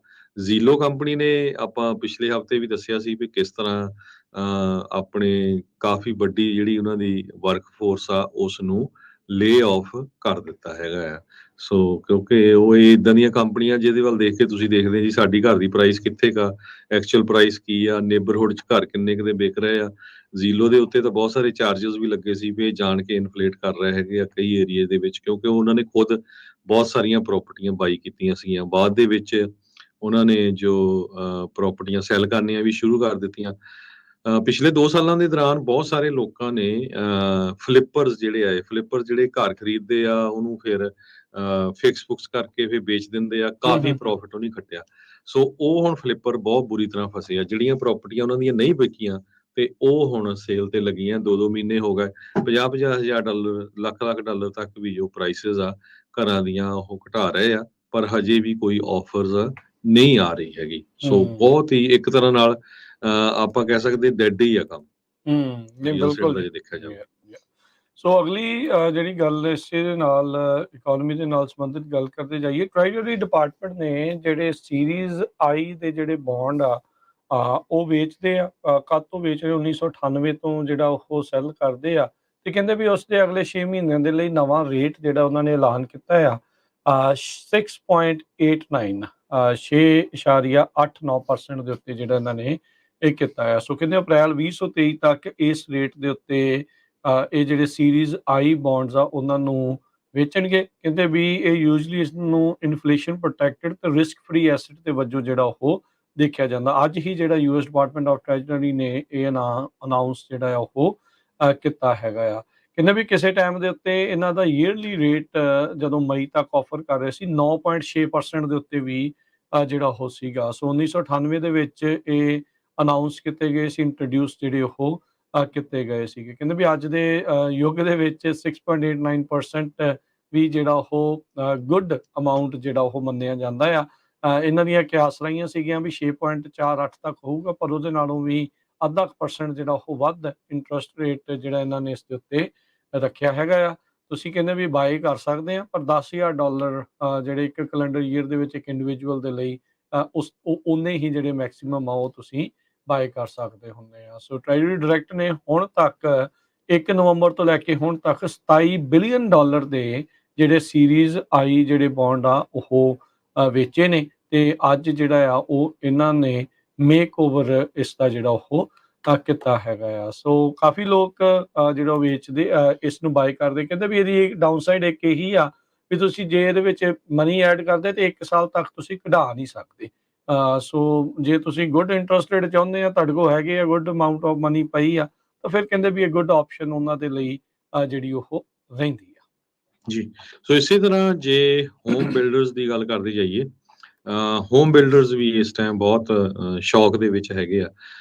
ਕਹਿੰਦੇ ਭਈ ਜੋ ਪ੍ਰਾਈਸਿਸ ਇੰਨੀ ਜਲਦੀ ਡਿੱਗ ਰਹੀਆਂ ਆ, ਆਪਾਂ ਪਿੱਛੇ ਵੀ ਡਿਸਕਸ ਕਰਦੇ ਸੀ ਵੀ ਕਿਸ ਤਰ੍ਹਾਂ ਫ੍ਰਿਜ਼ਨੋ ਏਰੀਏ ਦੇ ਵਿੱਚ $50,000 ਆਲਰੇਡੀ ਨਵੇਂ ਘਰਾਂ ਦੀ ਪ੍ਰਾਈਸ ਉਹਨਾਂ ਨੇ ਡਾਊਨ ਕਰ ਦਿੱਤੀ ਆ। 50,000 60,000 ਐਵਰੇਜ ਜਿਹੜੇ 4-5 ਲੱਖ ਦੇ ਸੀਗੇ। ਤੇ ਹੋਮ ਬਿਲਡਰਸ ਹੁਣ ਇਹ ਕਹਿ ਰਹੇ ਆ ਵੀ ਕਿਉਂਕਿ ਇੰਟਰਸਟ ਰੇਟ ਕਾਫੀ ਹਾਈ ਹੋ ਗਿਆ ਔਰ ਉੱਪਰ ਵਧਣ ਜਾ ਰਿਹਾ ਆ, ਤੇ ਉਹਦੇ ਨਾਲ ਹੁਣ ਉਹਨਾਂ ਨੂੰ ਜਲਦੀ ਤੋਂ ਜਲਦੀ ਘਰ ਜਿਹੜੇ ਵੇਚਣੇ ਪੈਣੇ ਆ। ਸੋ ਉਹ ਕਿੱਦਾਂ ਵੇਚ ਸਕਦੇ ਆ? ਜੇ ਉਹ ਪ੍ਰਾਈਸਿਸ ਘਟਾਉਣਗੇ ਤੇ housing start single family home ਦੀ ਆਲਰੇਡੀ 19% ਡਾਊਨ ਆ ਸਤੰਬਰ ਮਹੀਨੇ ਦੇ ਵਿੱਚ, ਤੇ ਬਿਲਡਿੰਗ ਪਰਮਿਟਸ ਜਿਹੜੇ ਕਿ ਫਿਊਚਰ ਹੁੰਦੇ ਆ ਵੀ ਕੰਸਟਰਕਸ਼ਨ ਇੰਡੀਕੇਸ਼ਨ ਆਫ ਫਿਊਚਰ ਹੁੰਦੇ ਆ, ਉਹਦੇ ਵਿੱਚ ਵੀ ਕੰਸਟਰਕਸ਼ਨ ਦਾ ਉਹ 17% ਡਾਊਨ ਗਏ ਹੈਗੇ ਆ। ਸੋ ਇੱਕ ਬਿਲਡਰ ਡੈਨਵਰ ਏਰੀਏ ਦਾ ਹੋਮ ਬਿਲਡਰ ਹੈਗਾ, ਉਸਨੇ ਇਹ ਕਿਹਾ ਆ ਵੀ ਅਸੀਂ ਇੱਕ ਤਰ੍ਹਾਂ ਦੇ ਨਾਲ ਹਾਰਡ ਲੈਂਡਿੰਗ ਦੇ ਵਿੱਚ ਜਾ ਰਹੇ ਹੈਗੇ ਆ, ਤੇ ਬਹੁਤ ਜਿਹੜੀ ਬੁਰੀ ਸਿਚੁਏਸ਼ਨ ਹੈ ਇਸ ਟਾਈਮ, ਕਿਉਂਕਿ ਇਨਫਲੇਸ਼ਨ ਕਰਕੇ ਜੋ ਮਟੀਰੀਅਲ ਆ ਉਹਦੀ ਕੀਮਤ ਬਹੁਤ ਜ਼ਿਆਦਾ ਹੈਗੀ ਆ, ਤੇ ਲੇਬਰ ਕਾਸਟ ਵੀ ਬਹੁਤ ਜ਼ਿਆਦਾ ਆ, ਤੇ ਉੱਤੋਂ ਹੁਣ ਇੰਟਰਸਟ ਰੇਟ ਵੱਧ ਗਿਆ ਤੇ ਲੋਕ ਇੱਕਦਮ ਘਰ ਲੈਣੋਂ ਹਟ ਗਏ ਹੈਗੇ ਆ। 2 ਸਾਲਾਂ ਦੇ ਵਿੱਚ ਕਰੋਨਾ ਵਾਇਰਸ ਦੇ ਦੌਰਾਨ 40% ਦੇ ਕਰੀਬ ਐਵਰੇਜ ਘਰਾਂ ਦੀ ਪ੍ਰਾਈਸ ਵਧੀ ਹੈਗੀ ਆ। ਸੋ ਬਹੁਤ ਸਾਰੇ ਲੋਕ ਇਹ ਸੋਚਦੇ ਸੀ ਵੀ ਨਹੀਂ ਇਹ ਇੰਨੀ ਜਲਦੀ ਘਟ ਨਹੀਂ ਸਕਦੀ, ਜੇ 2 ਸਾਲਾਂ 'ਚ 40% ਵੱਧ ਸਕਦੀ ਆ ਤੇ ਉਹ ਪ੍ਰਾਈਸਿਸ ਘਟ ਵੀ ਸਕਦੀਆਂ ਹੈਗੀਆਂ ਆ। ਜਿਸ ਤਰ੍ਹਾਂ ਮੈਂ ਦੱਸਿਆ ਵੀ ਜੇ ਹੁਣ ਸੇਲ ਸਲੋ ਹੋ ਗਈ ਆ, ਜੇ ਹਜੇ 7-7.25% ਤੇ ਇੰਨੀ ਜ਼ਿਆਦਾ ਸਲੋ ਆ, ਤੇ ਜਦੋਂ 8 ਸਵਾ 8 ਹੋਣਾ ਹੈ ਤੇ ਫੇਰ ਉਹ ਕਿੰਨੀ ਜ਼ਿਆਦਾ ਸਲੋ ਹੋਊਗੀ। ਇੱਕ ਵਾਰੀ ਫੇਰ ਜਿੰਨੇ ਵੀ ਸਾਡੇ ਸਰੋਤੇ ਸੁਣ ਰਹੇ ਹੈਗੇ ਆ, ਬਹੁਤ ਸਾਰਿਆਂ ਨੇ ਨਵੇਂ ਘਰ ਬਿਲਡਰਸ ਦੇ ਲਈ ਸਾਈਨ ਅਪ ਕੀਤੇ ਹੋ ਆ, ਜ਼ਰੂਰ ਤੁਸੀਂ ਉਹਨਾਂ ਨਾਲ ਨੈਗੋਸ਼ੀਏਟ ਕਰੋ, ਕਿਉਂਕਿ ਹੁਣ ਪੇਮੈਂਟਸ ਬਹੁਤ ਜ਼ਿਆਦਾ ਵੱਧ ਜਾਣੀਆਂ ਆ, ਕਿਉਂਕਿ ਜਿਨ੍ਹਾਂ ਦੇ ਲੋਨ ਨਹੀਂ ਕਲੋਜ਼ ਹੋਏ ਹੈਗੇ, ਤੇ ਸੋ ਤੁਸੀਂ ਨੈਗੋਸ਼ੀਏਟ ਕਰ ਸਕਦੇ ਆ, ਕਿਉਂਕਿ ਕਈ ਵਾਰੀ ਕੀ ਹੁੰਦਾ ਆ ਵੀ ਜੇ ਤੁਸੀਂ ਨੈਗੋਸ਼ੀਏਟ ਨਾ ਕਰੋ ਤੇ ਗੱਲਬਾਤ ਨਾ ਕਰੋ, ਫਿਰ ਤਾਂ ਤੁਹਾਡਾ ਉਹ ਚੱਲੀ ਜਾਂਦਾ ਆ। ਪਰ ਜਿਸ ਹਿਸਾਬ ਨਾਲ ਮੈਂ ਤੁਹਾਨੂੰ ਦੱਸਿਆ ਹੀ ਆ ਵੀ ਇੱਕ ਬਿਲਡਰ ਦੀ ਆਪਾਂ ਗੱਲ ਕਰਦੇ ਹਾਂ, ਕਲੋਵਿਸ 'ਚ ਹੀ ਆਪਾਂ ਡਿਸਕਸ ਕਰਦੇ ਸੀ ਕਿਸ ਤਰ੍ਹਾਂ ਉਹ ਟਾਊਨ ਹੋਮ ਆ 4,07,000 ਤੋਂ ਸਟਾਰਟ ਹੋਈ ਸੀ 6 ਮਹੀਨੇ ਪਹਿਲਾਂ, ਹੁਣ ਉਹ 347 ਤੇ ਆ ਗਏ ਵਾ, ਤੇ ਹਰ ਰੋਜ਼ ਹੀ ਉਹਨਾਂ ਦਾ ਹੁੰਦਾ ਵੀ ਅਸੀਂ ਸੁਪਰ ਸੇਲ ਲਾਈਓ ਹੈਗੀ ਆ, ਤੇ ਮੈਨੂੰ ਲੱਗਦਾ ਹਜੇ ਵੀ ਕੋਈ ਖਰੀਦ ਨਹੀਂ ਰਿਹਾ। ਸੋ ਇਸ ਕਰਕੇ ਜਿੰਨੇ ਹੋਮ ਬਾਇਰਸ ਆ ਉਹ ਬਿਲਕੁਲ ਬੜੇ ਧਿਆਨ ਨਾਲ ਦੇਖਣ। ਬੇ ਏਰੀਏ ਦੇ ਵਿੱਚ ਵੀ ਬਹੁਤ ਸਾਰੇ ਲੋਕ ਸੋਚ ਰਹੇ, ਕਿਉਂਕਿ ਹੁਣ ਲੇ ਆਫ ਹੋਣੀ ਵੀ ਬਹੁਤ ਵੱਡੀ ਗਿਣਤੀ ਦੇ ਵਿੱਚ ਸ਼ੁਰੂ ਹੋ ਗਈ ਹੈਗੀ ਆ, ਤੇ ਲੇ ਆਫ ਦਾ ਆਪਾਂ ਤੁਹਾਨੂੰ ਦੱਸਦੇ ਰਹਿੰਦੇ ਆ, ਬੜੀਆਂ ਕੰਪਨੀਆਂ ਨੇ, ਟਵਿੱਟਰ ਨੇ, ਹੋਰ ਕੰਪਨੀਆਂ ਨੇ ਜਿਹੜੀ ਆ ਲੇ ਆਫ ਸ਼ੁਰੂ ਕੀਤੀ ਆ। ਹਜੇ ਥੋੜੇ ਜਿਹੇ ਚੁੱਪ ਕੀਤੇ ਹੋ ਸੀਗੇ ਫੇਸਬੁੱਕ, ਗੂਗਲ ਜਾਂ ਹੋਰ, ਉਹਨਾਂ ਦੀਆਂ ਵੀ ਜਿਹੜੀਆਂ ਲੇ ਆਫਸ ਆ ਉਹ ਆਉਣ ਵਾਲੇ ਕੁਝ ਦਿਨਾਂ ਦੇ ਵਿੱਚ ਅਨਾਉਂਸਮੈਂਟ ਕਰਨ ਵਾਲੀ ਆ। ਕਈ ਕੰਪਨੀਆਂ ਜਿਹੜੀਆਂ ਨਵੀਆਂ ਸੀਗੀਆਂ ਸਟਾਰਟਅਪ ਉਹ ਬੰਦ ਵੀ ਹੋ ਗਈਆਂ, ਜਿਨ੍ਹਾਂ ਦੇ ਥੋੜੇ EMPLOYEE ਸੀਗੇ।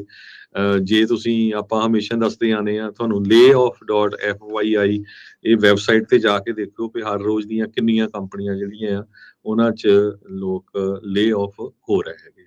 ਜੀ, ਬਿਲਕੁਲ। ਤੇ ਅਗਲੀ ਜਿਹੜੀ ਹਰਜੋਤ ਸਿੰਘ ਦੀ ਗੱਲ ਕਰਦੇ ਜਾਈਏ IRS ਦੀ। IRS ਕਹਿੰਦੇ ਆ ਵੀ ਆਪਾਂ ਜਿੱਦਾਂ ਦੱਸਿਆ ਸੀਗਾ ਵੀ ਇਸ ਫਿਸਕਲ ਈਅਰ ਜਿਹੜਾ ਕਿ ਆਲਰੇਡੀ ਸ਼ੁਰੂ ਹੋ ਚੁੱਕਾ ਆ, ਉਸ ਦੇ ਵਿੱਚ ਇਹਨਾਂ ਨੇ $80 ਬਿਲੀਅਨ ਦੀ ਇਸ ਦੇ ਵਿੱਚ ਇਨਵੈਸਟਮੈਂਟ ਕਰਨੀ ਹੈ। ਸਰਕਾਰ ਨੇ ਅਨਾਉਂਸ ਕੀਤਾ ਸੀ ਹਜ਼ਾਰਾਂ ਦੀ ਸੰਖਿਆ ਦੇ ਵਿੱਚ ਨਵੇਂ IRS ਦੇ ਜਿਹੜੇ ਏਜੰਟ ਆ ਉਹ ਹਾਇਰ ਕੀਤੇ ਜਾਣਗੇ। IRS ਦੇ ਆਪਣੇ ਅਨੁਮਾਨ ਦੇ ਮੁਤਾਬਕ ਹਰ ਸਾਲ $500 ਬਿਲੀਅਨ ਦਾ ਇਹਨਾਂ ਨੂੰ ਘਾਟਾ ਪੈਂਦਾ ਆ, ਕਿਉਂਕਿ ਬਹੁਤ ਸਾਰੇ ਲੋਕ ਟੈਕਸ ਫਾਈਲ ਨਹੀਂ ਕਰਦੇ, ਤੇ ਜਿਹੜੇ ਫਾਈਲ ਕਰ ਰਹੇ ਆ ਉਹ ਅੰਡਰ ਰਿਪੋਰਟ ਜਿਹੜੀ ਆ ਉਹ ਕਰ ਰਹੇ ਆ। ਸੋ ਇਹ ਜਿਹੜੀਆਂ ਕਹਿੰਦੇ ਵੀ ਮੇਨ ਜਿਹੜੀਆਂ ਚੀਜ਼ਾਂ ਆ ਉਹ ਦੇਖੀਆਂ ਗਈਆਂ ਆ ਵੀ ਇਹ ਜਿਹੜੀ ਸ਼ਾਰਟਫਾਲ ਆ ਉਹ ਹੋਊਗੀ।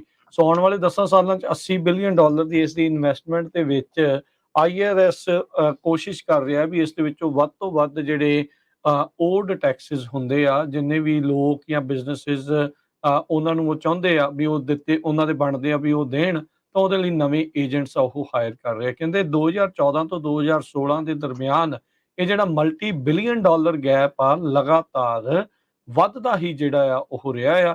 ਪਿਛਲੇ ਇੱਕ ਦਹਾਕੇ ਦੇ ਮੁਕਾਬਲੇ ਇਹ ਹੁਣ ਤੱਕ ਦਾ ਸਭ ਤੋਂ ਵੱਡਾ ਜਿਹੜਾ ਗੈਪ ਆ ਉਹ ਦੇਖਣ ਨੂੰ ਮਿਲ ਰਿਹਾ ਆ। ਕਹਿੰਦੇ ਵੀ ਕੰਪਲਾਇੰਸ ਐਫਰਟਸ ਵੱਡੇ ਜਿਹੜੇ ਪੱਧਰ ਦੇ ਉੱਤੇ IRS ਨੂੰ ਜਿਹੜੇ ਉਹ ਚਾਹੀਦੇ ਹੋਣਗੇ, ਜਿਹਦੇ ਲਈ ਆਡਿਟਸ ਦੇ ਉੱਤੇ ਹੁਣ ਜ਼ੋਰ ਲਾਉਣਗੇ।